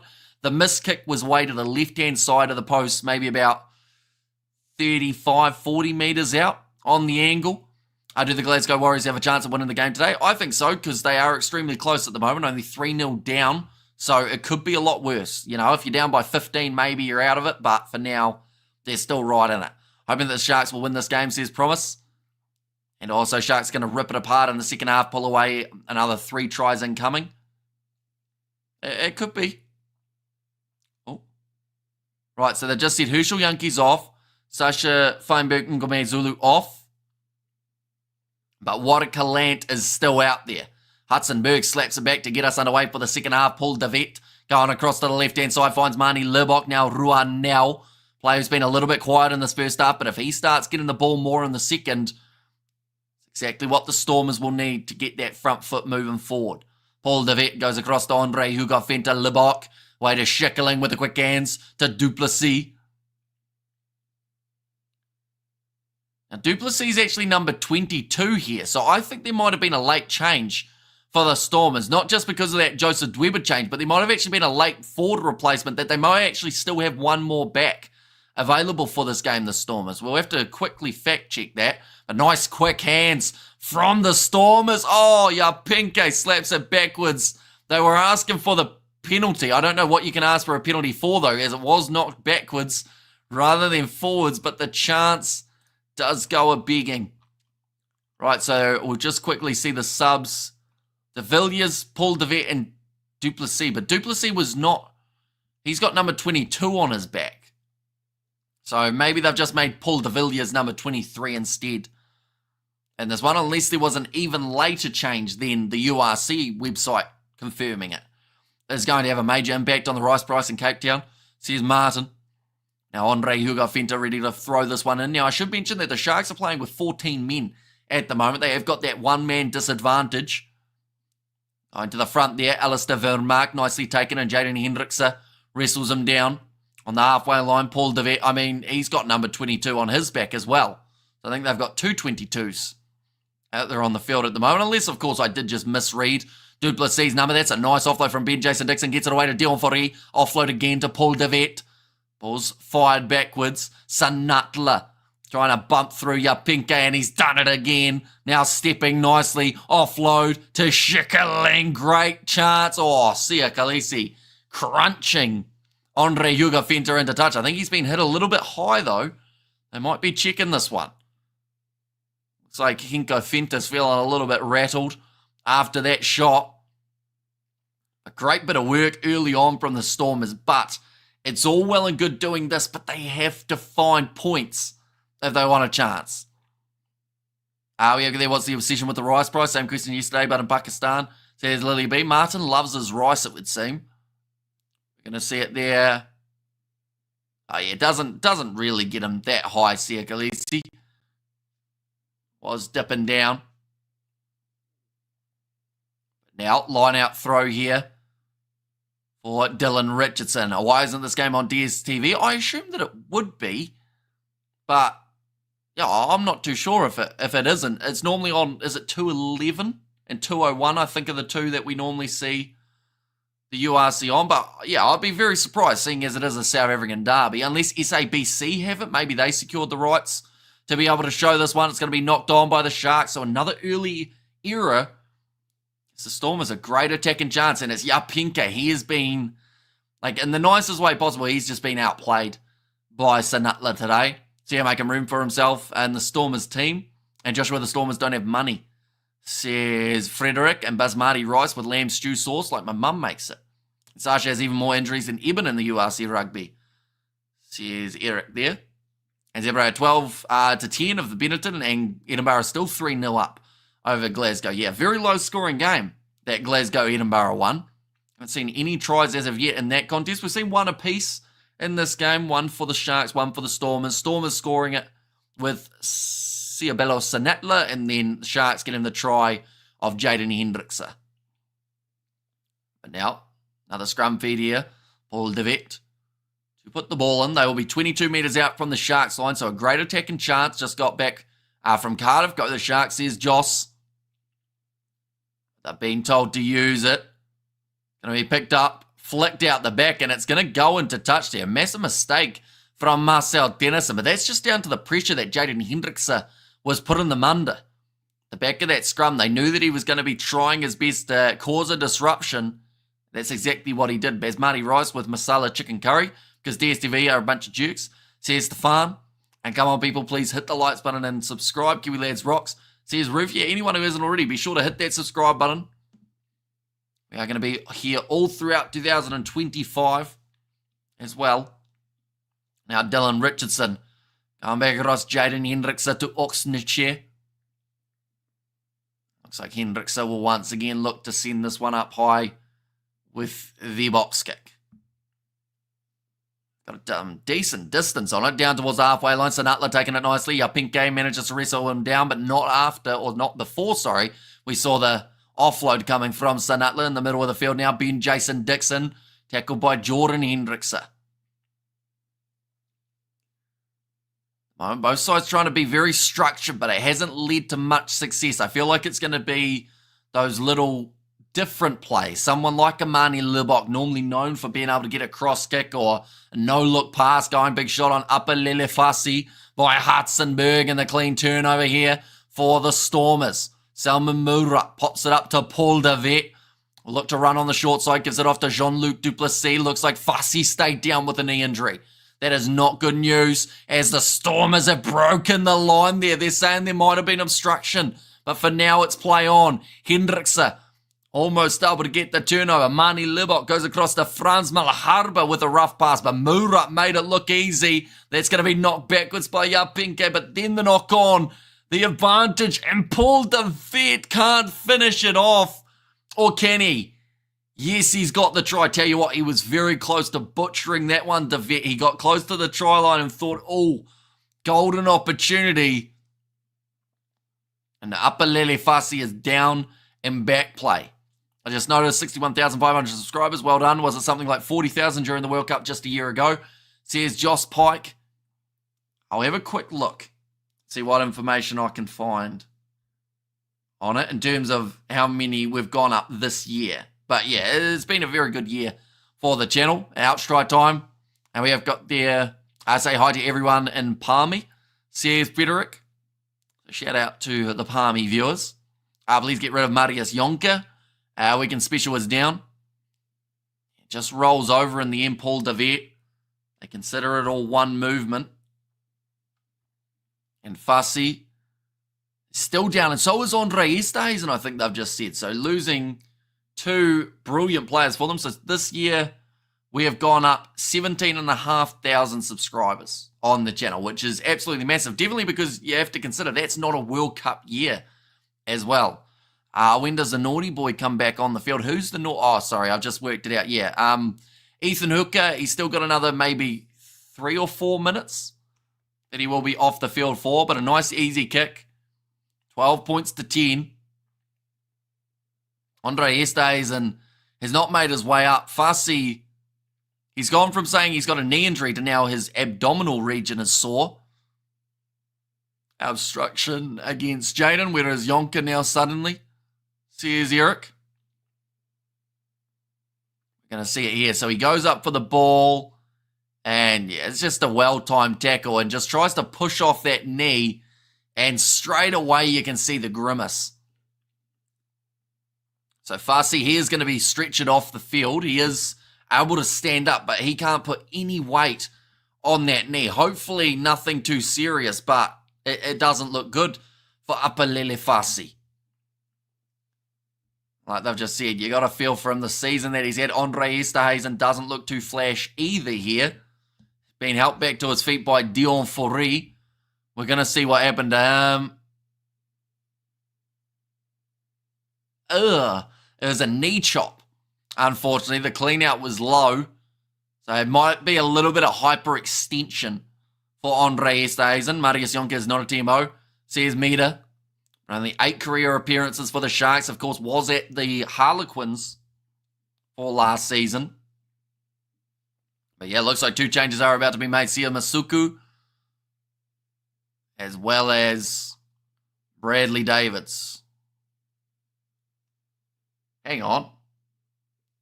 They might have had a late change off the bench as well there. I don't think Bradley Davids is the man making his way off the bench, is he? Oh, no, sorry. That would be Francois Fenta. I got the wrong guy. Wrong number on the back. Esterhuizen. It looks like he wants to continue, but I don't know if it's a good idea. Oh, he's going to pop a squat right next to Apalele Fasi. Both men on the back of that stretcher or on the cart, and they will both make their way from the field. I think one of those injuries is a lot worse than the other, though, but sometimes it's the one that doesn't look as bad that can be the much worse. So hopefully both of them are going to be all right, although I do not like the chances for Apalele Fasi to be back within January, unless something really substantial happens. Stormers don't need any money as long as they have SARU, officials in the pocket, they are taken care of. As our African Rugby Union told Marius Jonker exactly what they need to happen. So here's Albert. So now Francois Fenta as well as Sia Masuku have both made their way onto the field. Oh, okay. They're actually checking the shoulder charge on the knee of Andre Esterhuizen. This might be a no try here for the Stormers because of that clean out. As Jean-Luc Duplessis shows shoulder making contact to the knee of Andre Esterhuizen here. They're going to check it. That is an ugly one. That could be an MCL or something for Esterhuizen. He's a tough individual. He doesn't normally show too much pain. So if he stayed down for a while, there's obviously something there. He's diving at the knee. I think this try is going to be ruled out. South African Rugby Union has also broke. They borrow money from Rassi, says Frederick.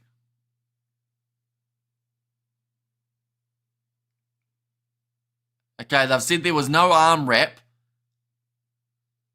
So they're going to cancel the try by the sounds of it.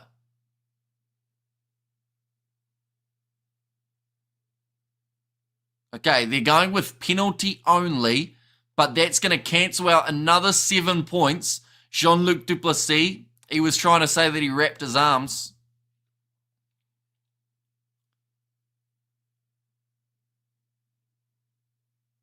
Okay, it's going to be no try and penalty going the way of the Sharks. Now we have their try got chalked off because of the clean out, and anyone go on Rassi's Christmas walk. I would have tried to go if it was in Durban. Says bro, or cool story, bro, I should say.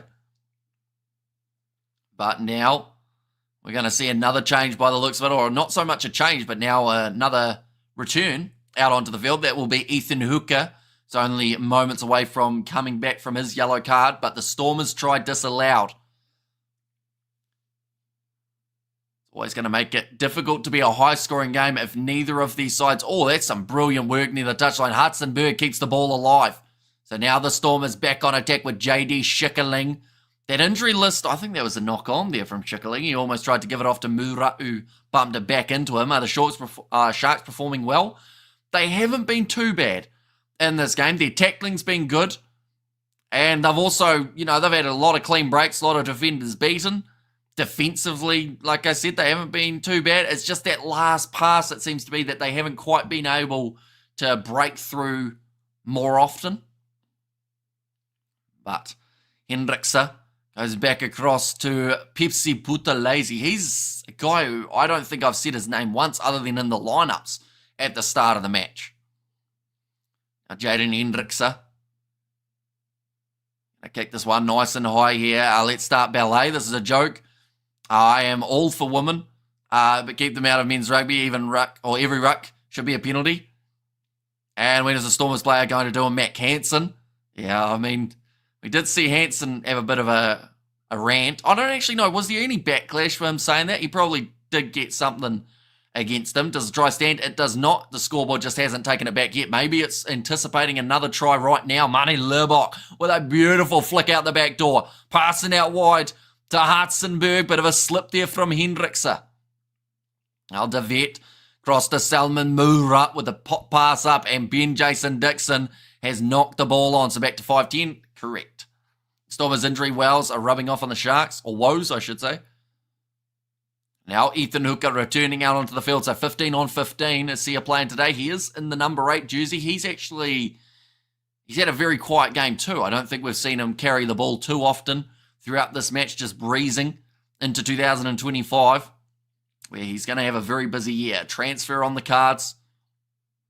Brock Harris is going to be making his way onto the field alongside Nedeling Fouchier. And a disappointed-looking Salman Murat will make his way from the field for Ruben van Heeren. And this is the second time they do this to us. So here's Jaden. We've seen both sides actually have a disallowed try in this game already. And we're only 50 minutes in. And no one is performing yet. Cannot believe the Lions and the Bulls lost to these two hapless teams. Says Eric, and my cat is plotting something evil.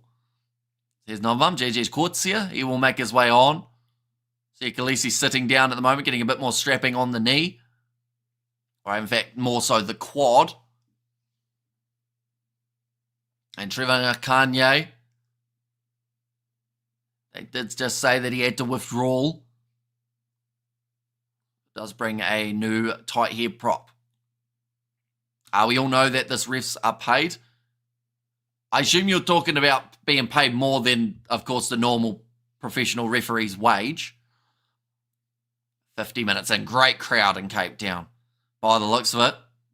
We have had nothing yet from the URC to Matt Hansen. They are just contacted Connacht over the comments. No news on anything else.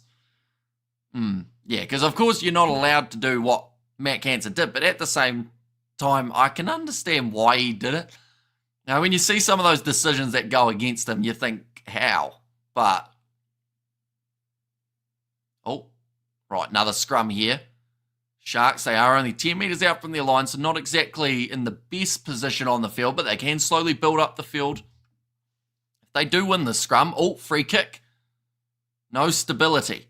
Almost forgot Khaleesi was playing, very quiet for E2. Says Lilia B. Yeah, honestly, it hasn't been a day for loose forwards.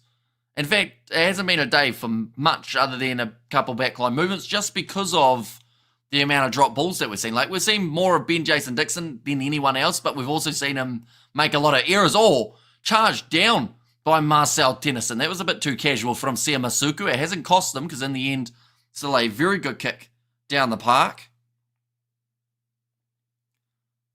When you're wants a hand, you give it, says Wenmar. There you go. Bit of 2024 life advice, eh?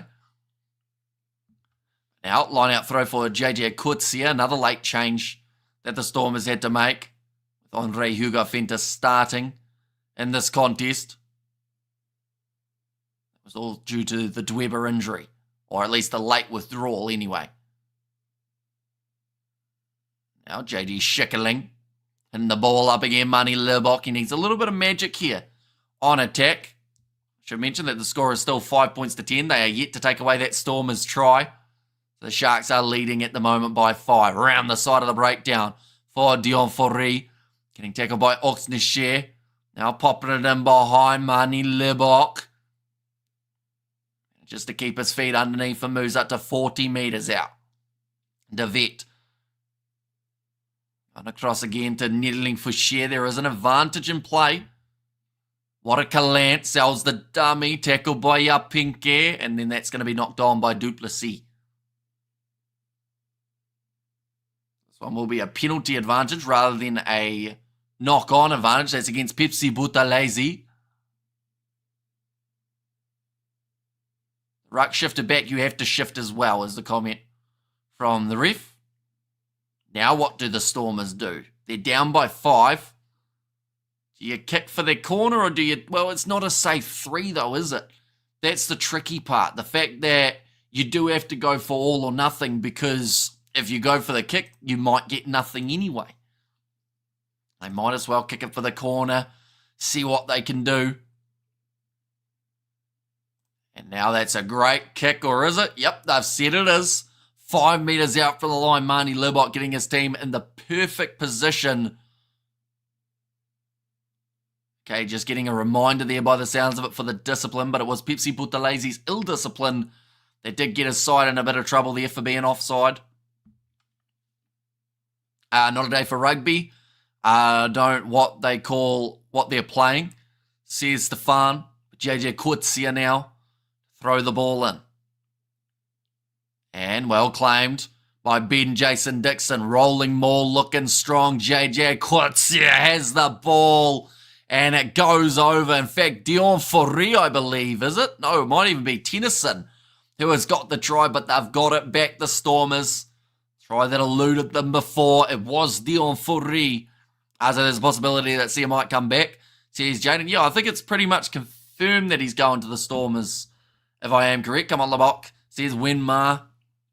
Now a very important kick coming up.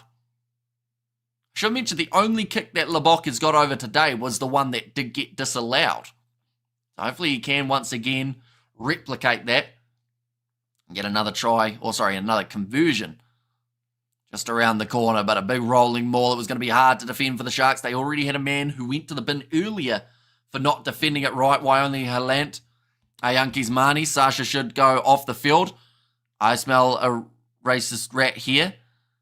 Says Clarence. Wait, why only Halant, Yankees Marnie, Sasha should go off the field? Says Clarence. I mean, 2 of those 4 players that you mentioned have already gone off due to injuries. But, I mean, Jean-Luc Duplessis, since he made his way onto the field, he's been pretty shocking too. That one's gone away to the right-hand side, so the kicking missing remains. 10-10 at the moment between these two sides, and some deep breaths in the stands. They wanted that one to go over. We have there who operates the scoreboard. Atrocious service, says Louis. It is an online scoreboard. But yeah, they are normally very unpredictable, I think is the best way of describing it. I thought Sia was going to change teams at halftime, says Cool Story Bro. Nicely taken there by Ruben van Heeren. Done well under the high ball so far. Oh, Pinka has stayed down now. Now rolling this one back for Paul de Vet. Now chasing after this one. Sanatla, oh, he might have been offside. Yes, he was. Marnie really the worst goal kicker in the world rugby by a very long way. Says Albert, looks like they want to take this one quickly, or at least they thought about it for Jaden Hendrickse. Had a very strong game up to this point. In fact, both Hendrickse brothers have had their fair share of moments.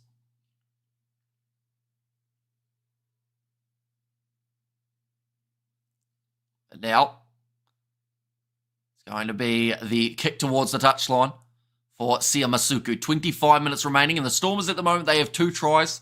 The Sharks have 1. So if we're looking at the bonus point side of things, both teams will want at least 2 or 3 more. Only 20 points scored so far throughout this game, but I mentioned how it would be the last 20 minutes that this one was cut completely open. We have there, Libok kicking his career down the tubes, says Stefan. And the thing is, like, he's done quite a bit right today, Marnie Libok, just not from that tee. Like, he's helped set up a couple try opportunities. The starting team with an S, or the team starting with S, ending with S, has 10 points. Says Wenmar. Now Corneral on off to this left-hand side. Sharks lost 2 points for being lazy. Says Cool Story Bro. Now back line. Oh, it's knocked on by Lorenzo Julius. It's going to be a great chance there. Now 23 minutes left. Looks like both of the starting front rowers for the Sharks. Vincent Koch as well as Oxen Nished just getting some refreshments in. Recovering from what was a pretty big shift. Definitely in this kind of temperature. 35 degrees Celsius out there on the field. They're singing a bit of Sweet Caroline. Hendrickson Brothers overrated. Lebock anytime. See, here's Robert. I'm not sure what dance the cheerleaders were just doing to Sweet Caroline, but I think they were trying to do like a dubstep version of it with how quick they were moving around. Cannot see the Stormers will win this game. They're pretty sloppy. So here's Peter Williams, a knock-on. We need some positive play and action in this game and a bit of a wobbler. Lebock can never be a good kicker. Let's face it, he can't kick well consistently. He's great anywhere else on the park. Here's Sean Lees. Yeah, the backup option, of course, would have probably been Sasha, but going off with the injury earlier on, Marnie's going to win the game for the Stormers, says Rudolph. Where did Clarence go, by the way? He just came in, called everyone racist, and then left. Very brief visit from the man today. 2 tries at the moment on the board for the Stormers. Like I said, tackles made 97 with 13 missed for the Sharks compared to the 47 and 14 missed, I believe it was, for the Stormers. How's it, Kiwi lads? Haven't heard from you since the France versus Box game in the semi-final, says Bradley. So welcome back, mate. It has been over a year, believe it or not. Time has absolutely flown by since that World Cup. We're already, well, I mean, we're only a few months away from it being closer to the next one than the old one. That's kicked out on the full from the Stormers. Mistake made from Jean-Luc Duplessis. He's had the best game since making his way onto the field. I couldn't kick into his last 2 years. Now he's a legend, says Robert. Big Bull supporter. All South African team's handling is very, very bad. Why do you think Lebock struggles off the tee? Do you think he should be dropped from the Springboks even though his general play is solid? Well, I think there is a way. I've mentioned this many times as well. Like, there is a way of having Lebock in the team without having him as the goal kicker. But, like, it's whether or not they're willing to move someone else. Like Sasha at 15 or Willemser at 15. Both of them could have goal kicking responsibilities while playing Lebock as the 10. Pollard, you could transfer him to 12. Sasha, you could put at 12. It's just whether or not they're willing to make that little switch. Why don't they have another kicker when Lebock is on? He's a very good player. Why not unburden him? Says, good story, bro. Yeah, I don't know whether or not, like, that's the thing. He must be practicing, but it just seems to go wrong as soon as the match goes underway. Like, if you look at, in terms of maybe not just international rugby, but in this level as well, his stats are really low compared to a lot of the other options. And those are extra points. Tell you what, this is going to be a great run. Lorenzo Julius gets it on the outside. Oh, Hookah. I think his foot was in touch. Yes, it was. They will go back for the line-out, but almost a counter-attacking chance there for the Sharks. Plenty of pace being shown by the away side. And they are right in this game. Last 20 minutes we have now reached, ladies and gents. This is when this game is going to start kicking off. Lebock, I think he's a rugby player. He should play soccer. Says Frederick.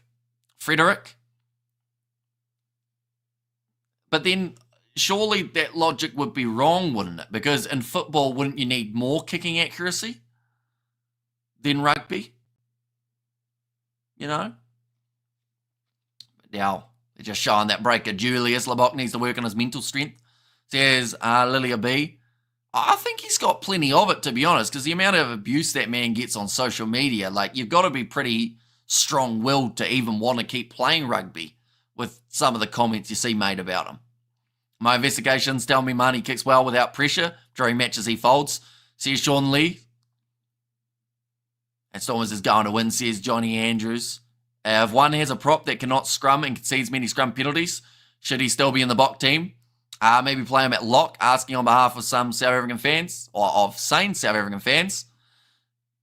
Well, the thing is, though, you're talking about a prop whose job is to scrummage. A fly half's job is not necessarily to be a kicker. You know, Percy Montgomery, perfect example of a South African who was at 15, who was taking the kicks, but they also had a different 10 at the time. So, like, you got to look at it as a scrummager and a prop is pretty much their main task. You know, a prop's not known, if he's terrible at running the ball, he's still going to be in the team if he's a lethal scrummager. Whereas a 10, you know, he doesn't have to be a goal kicker. And in terms of vision and setting up certain plays, Marnie Libok is one of the world's best.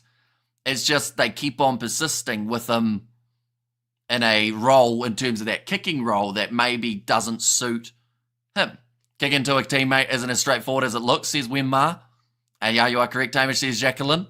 Welcome in, Jacqueline. It's been a little while. Hopefully you do have a good New Year and enjoyed your Christmas too.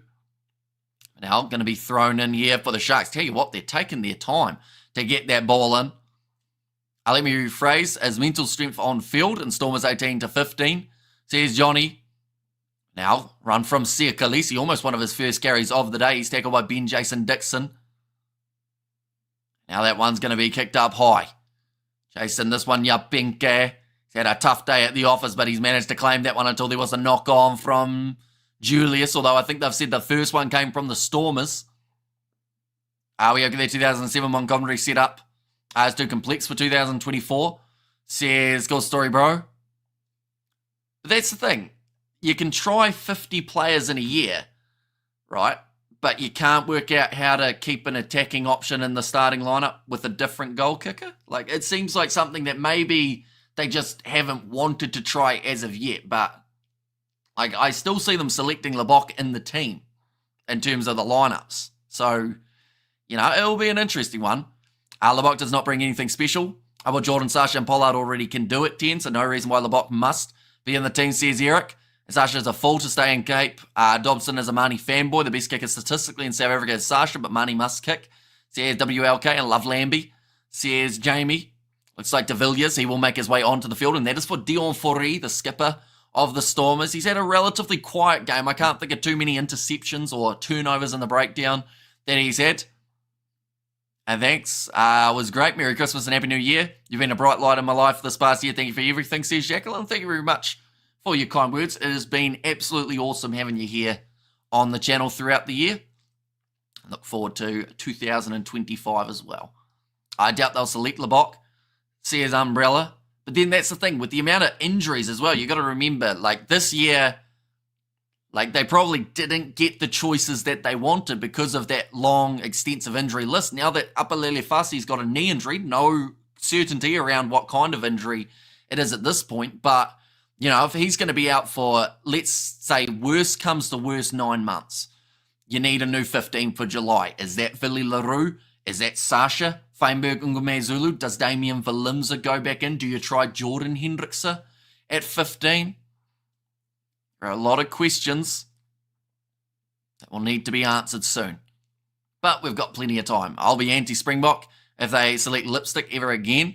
Stephen Larkin was a good playmaker, but Sterling Mortlock was the goal kicker. Worked pretty well. Sears Bradley. And didn't Jaden do the kicking in one of the box games that Marnie was 10? That is correct, yeah. So even if it is having Jaden Hendrickse step up to the kicking tee. But then that's the thing. If he misses one, then people say, why is he kicking? And it just, you know, it's a repetitive cycle. Marnie Libok kicking this one up high. 4 Stormers players chasing. That is an intimidating. Oh, they've taken him out in the air, though. Although they've said he's knocked it on, but he only knocked it on because he was chopped in the air. So I think they might have to go back and look at that one. But for now, the Stormers are going to be on attack. Watakalan tries a little kick. It doesn't work, and Francois Fenta cleans it up for the Sharks. I'm a Sharks supporter. I'll swap our 10 for Stormers 10, says Robert. And this match has just screeched to a grinding halt. Not a good game, says Ruth. I still thoroughly enjoyed it. Like, I know that the game hasn't really gone anywhere at times, but I still have that feeling that the last moments of this one is going to be hopefully very entertaining. These Libok bashers think they are smart. All they are doing is showing how little they know. Libok is invaluable with ball in hand. All that's charged down, but the penalty does go the way of the Sharks. Half-penny kick for Wales for years from fullback, says Jimbo. John Earls was a lock kicking for Australia.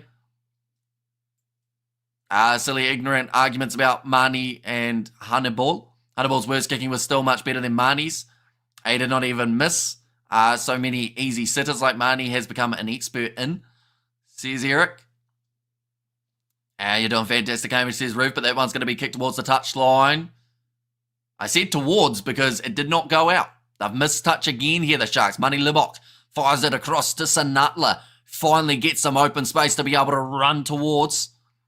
Wrestle towards the sideline on the near side. Now, Paul Davet goes back across to Marcel Tennyson. Percy always played for the Sharks, here's Frederick. Now, Davet goes back across, Marnie Libok. Gelant with the inside ball to Ben Jason Dixon, goes through, but is eventually wrestled down by Francois Fenter. Now Davet again, rush defence from Yapinka. He's had a tough day at the office out on that wing, but he has certainly been busy. I don't see Glasgow and Sharks winning today, says Leander. How are so Glasgow is sitting 10-7 down. I wouldn't necessarily say they don't have a chance. Yes, there's only a couple minutes left, but Glasgow are the type of side that can just turn it on in an instant. So who knows? Maybe they'll get the job done. Benetton are winning up against Zebre by the looks of that done. And there as well. Now, Paul Davet going back across to the right. Inside ball from Watercaland. Finds Emil van Heeren. In fact, sorry, Ruben van Heeren. Now, Marnie Lebok cuts through and scores the try for the Stormers. That gives them the lead in this matchup. He is, he's not even celebrating at Marnie Lebok, but a beautiful flat run straight through the gap, steps round the fullback and scores the try for the Stormers. That is the type of attack that he can offer. And Hamish, can you run a poll to see how many of us chatters like Lebok now? I feel like it's always a dangerous poll to run. I'll be honest. I've always said Marnie can do it. Says JJ. Lebok for president says Wen Ma. Just short ball. It's not an easy gap to get through. Pierces the defence, then has the pace to step around the defender. When I tell you, Hamish says, Rudolph, I was correct about your date on the score. Then I realised I was about to correct your date. Yeah, we're a little bit ahead here in New Zealand. But, yeah. Tell you what, one of these two sides are going to be celebrating late into the night, probably till the 29th, if they can get themselves the win. And I bet he will miss the kick lol, says Albert.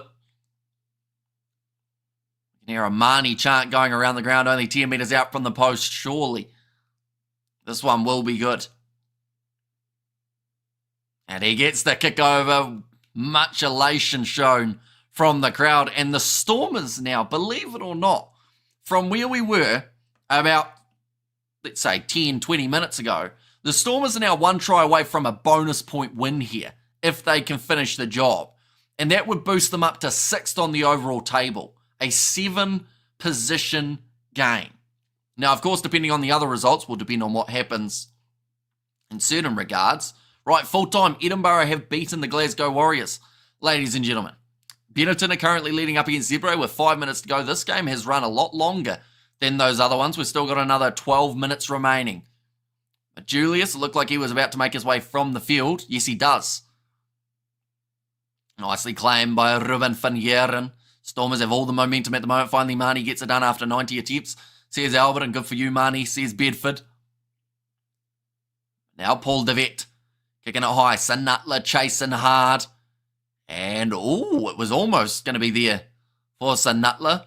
Calvert has made his way on for Dylan Richardson. Lebok, FYI, I'm a Shark, but Marnie is great. But Marnie can't kick, says Neil. And Go Western Province says Johan there. Money scores and he's back to hero status. And well done, Edinburgh. What a hard city to spell. Yeah, it's a bit of a weird end to the word, isn't it? Marnie top says Graham, little kick in behind, attempted by the Sharks. Hendricksa does nicely. So when we start talking about Lebok, he proves the point, says Stefan. And also, yes, Marnie's the best, says Julian there. Now 10 minutes now left on the clock. This is when we get to the business end of this match. Sharks will be trying to steal this line out. Stormers about 15 metres out from their own line at the moment. A long way to go up the field, but JJ Coetzee, a lot of responsibility to get this one on target.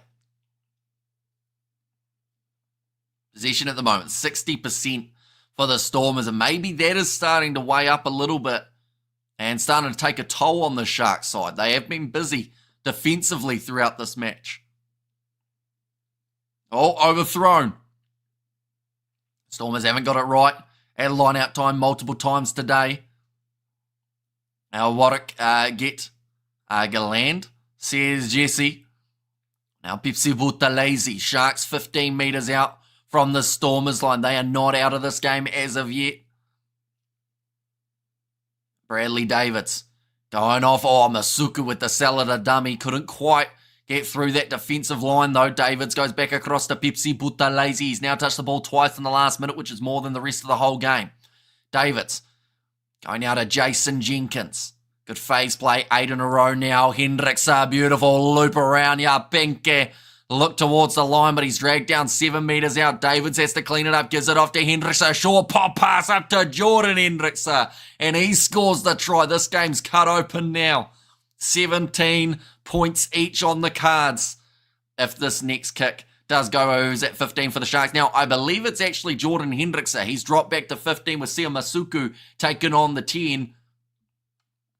But the Hendricks brothers linking up nicely. Someone said earlier on that they were overrated, but they've done very nicely there. The two brothers linking and scoring. Hendricks are just getting through. I think it was the tackle attempt to Marnie Libok. I won't lie. I saw a 10 on the back. Marnie is our highest ever score against New Zealand. Marnie took us to a World Cup semi-final exhausted at the France quarter-final. And Jordan, you beauty, says Lilia B.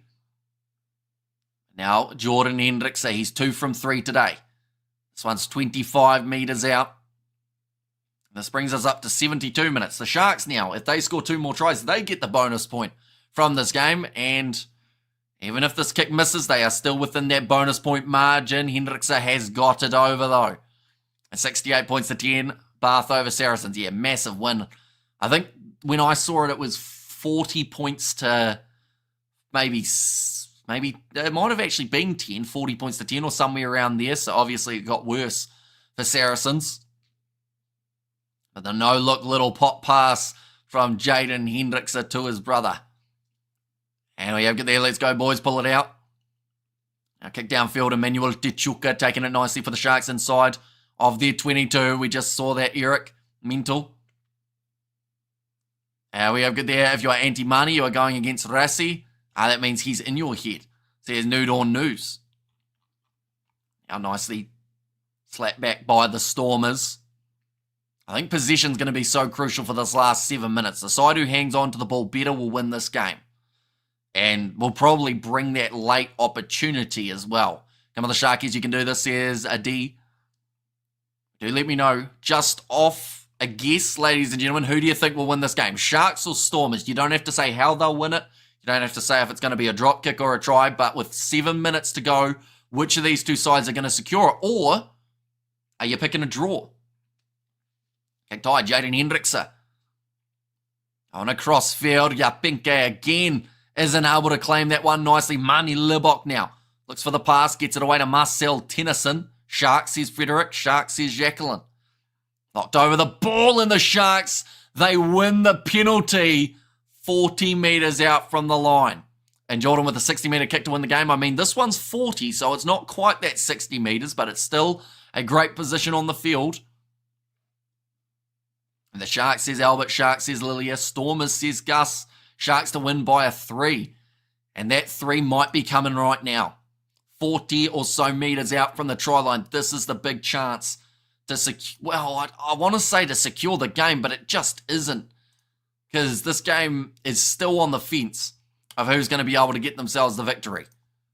But we normally see Jordan Hendricks slotting these ones over in his sleep. But there is a thing called pressure, and there is plenty of it for this game. An home team victory pinned by Marnie. Says Jimbo. He's 3 from 4 today, Jordan Hendricks. 75% accuracy, but none of the kicks have been as important as this one. To give them the lead with only 5 minutes left on the clock. Can Hendricks step up? He struck it, and it is straight down the middle. 20 points to 17. Advantage to the Sharks. Sharks says Stefano, which is simply fabulous again. Excitement guaranteed. Says Roof, and the Stormers will win. Isn't this at sea level? I believe so in Cape Town. That's sea level, isn't it? But yeah, 35 degrees Celsius or so for the day. So, very hot. Oh, wait. Or what are the Hamish emojis? They are the membership ones that you see popping in every once in a while. Nicely taken by Emmanuel Tichuka.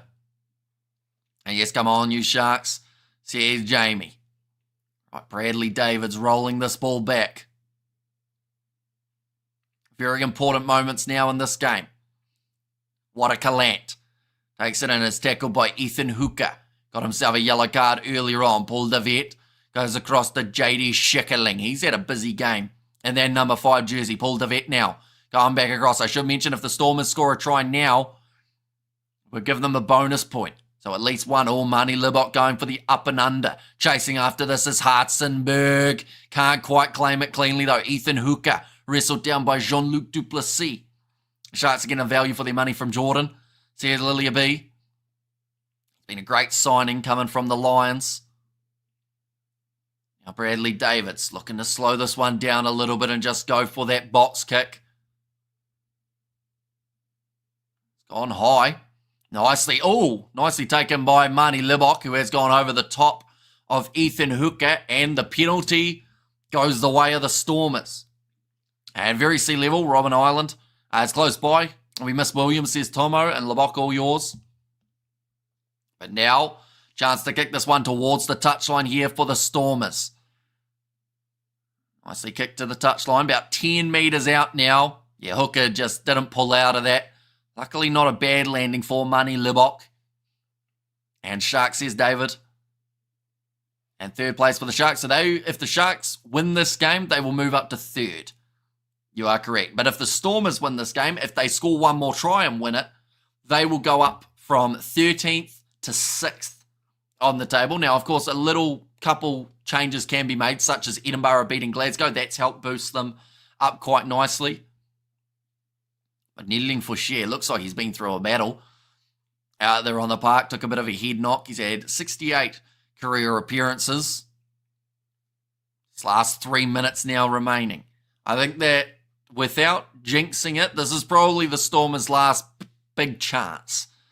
Unless they get like a runaway try type of thing, right? Franz Malharba, he will make his way on. Needling for share wanted to continue, but he is very wobbly, so he will make his way off the field. Franz Malharba, not exactly a bad option to have. You know, he doesn't look too flash at the moment, Needling for share. He kind of had his eyes closed as he was walking off, stumbling around. 22 metres out. I thought that kick actually went a lot closer to the corner, but they'll be 22 out from the line now with the line out.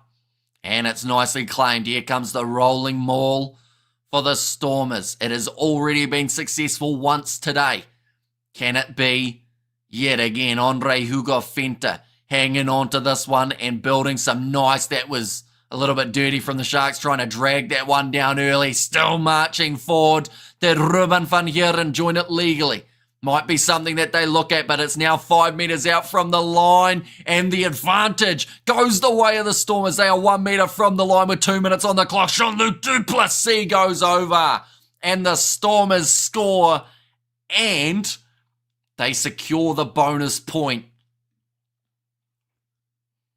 Be a big one here for them. 2 minutes remaining on the clock. I just do want to see the joining of that rolling maul again. I do think maybe Ruben van Heeren, when they broke away, he got a little bit too close to being out in front by himself. Pretty sure Cape Town is below sea level. And Mincefish says Winmar. And commentators curse, now the Stormers win, says Jacqueline. But yeah, keeping that rolling maul flowing forward. Jean-Luc the hero, says Eric. See, he's another player who probably went from zero to hero in this game because he did struggle earlier on. He's made a few errors. You know, he had the last try disallowed for the Stormers because of some foul play that he did in a breakdown. But now he's got the try to his name. And damn it, no, are they checking it? They are not, no. Right, Marnie Libok. This is an important kick. We've said it all the way through. This one's 20 metres out. He's 1 from 4 today, 25%. For his accuracy, but if this kick goes over, it means that the Sharks can't take a 3 to win this game. Let's see them disallow this try like the last game against the Sharks, says Nadira, or even earlier on, about 30 minutes ago, we saw a disallowed try for the Stormers. But Marnie Libok, 5 seconds left on the clock. He cannot take too long. And he gets the kick over.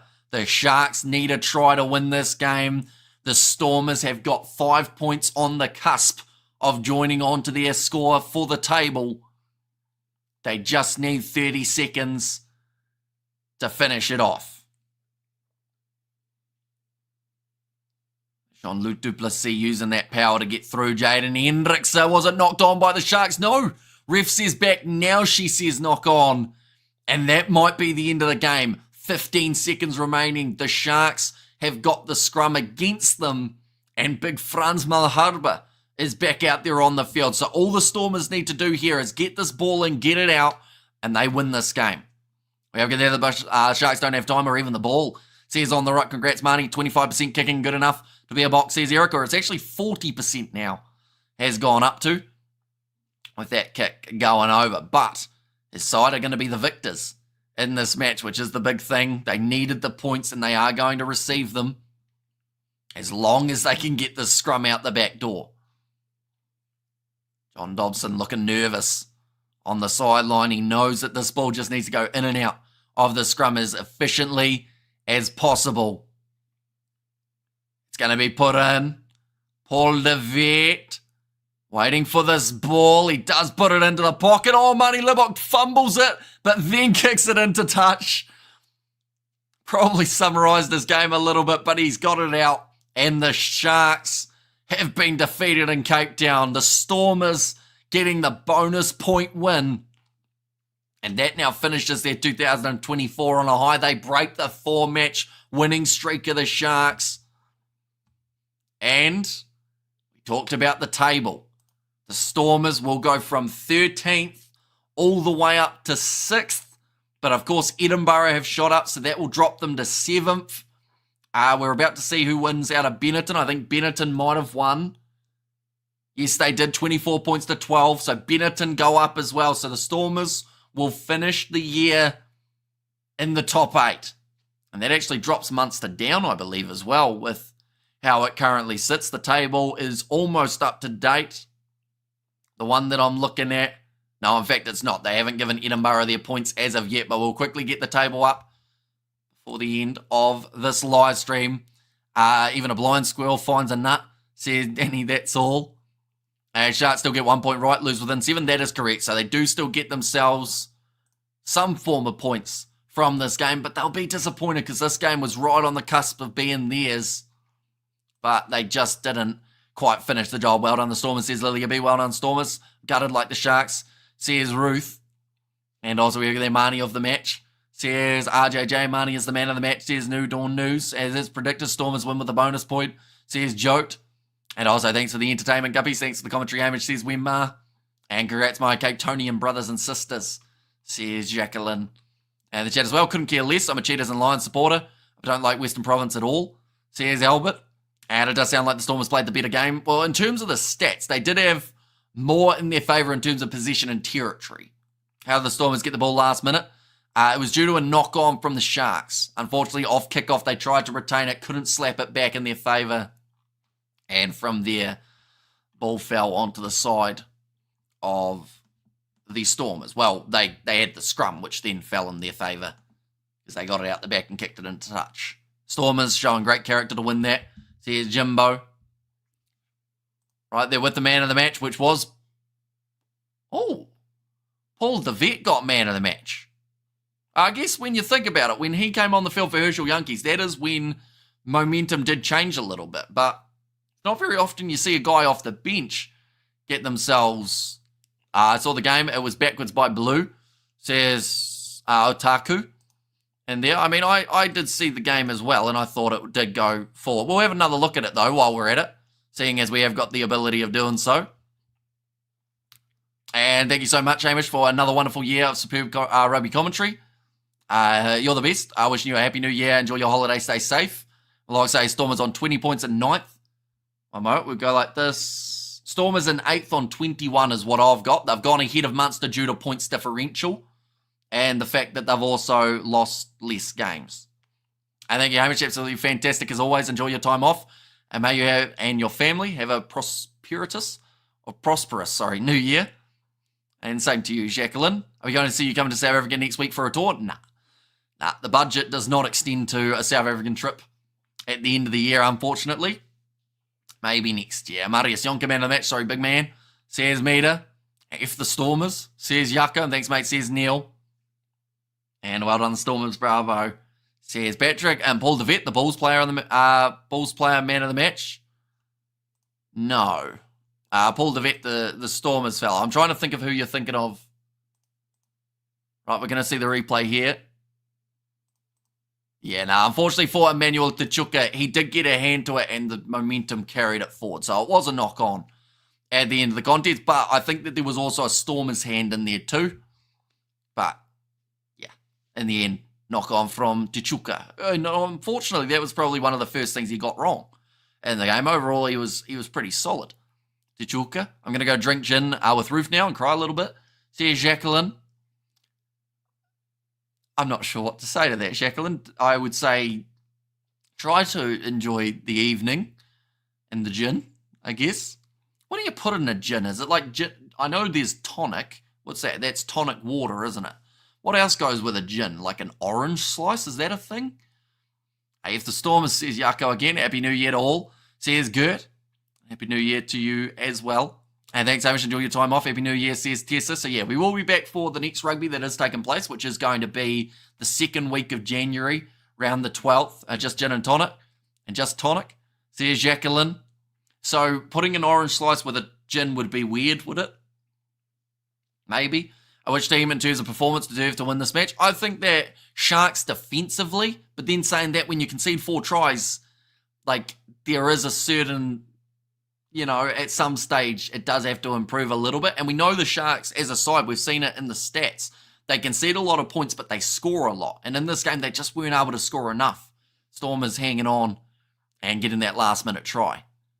I know celebration drinks tonight will be drowning my sorrows. Says Neville, I'll get my way. Or it'll get my way. Says Robert V. See you next year, Hamish. Thanks for all the comms, mate. No worries at all. And yeah, seeing as this will be the last live stream, I just want to say, first of all, extremely thankful for every single person who has popped in for these live streams all throughout the year. We've done many late nights, random hour streams, but the reason that we keep on doing them is because you guys keep on coming back to continue watching them. So I have to thank you guys very much. As well as that, be sure to have a safe New Year. Happy New Year as well. And yeah, we'll be back ready to go for January. And we're straight back into it. We're into the Champions Cup as well as the URC. Here are some of the games that are coming up on the channel. Then we're jumping into the Six Nations in February. Super Rugby's coming back. The Sevens is going to be back late January as well. So there's plenty of rugby action still to come this year, or this next year, I should say, for 2025. But nonetheless, I do thank you all very much for tuning in. Just for a quick little update on the table, the end of the year. Leinster at the top of the bunch, then Glasgow, then Cardiff. The Bulls and the Sharks narrow with each other, only 1 point separating them. Sharks on 24 points after receiving a bonus point for being within 7 here. Benetton in 6th, Edinburgh 7th. So those two sides were outside of the top 8 but have climbed due to playing that game. Stormers still with a game in hand. They find themselves there at number 8. Munster, they are in 9th. Lions in 10th. So the lowest South African side at the moment is in 10th place. So a really good shot for all those sides moving into the quarterfinals, which will be taking place in 2025. Great commentary, bud. Appreciate it, says Eric. God bless you and your family. Happy New Year, says Lily. Same to you, and Happy New Year to Hamish and the gang. See you in the next one. And yes, Ruth, orange, you are right. I do like lemon too. Even a slice of kiwi or strawberry is great for me, says Jacqueline. And Happy New Year, says Albert, and there as well. But nonetheless, I do thank you all very much for tuning in. If you did enjoy, be sure to leave a like and subscribe. We will see you next year. Sounds weird to say it, but we're only a few days away from 2025. But thank you all very much for tuning in, and I will see you all for the next one.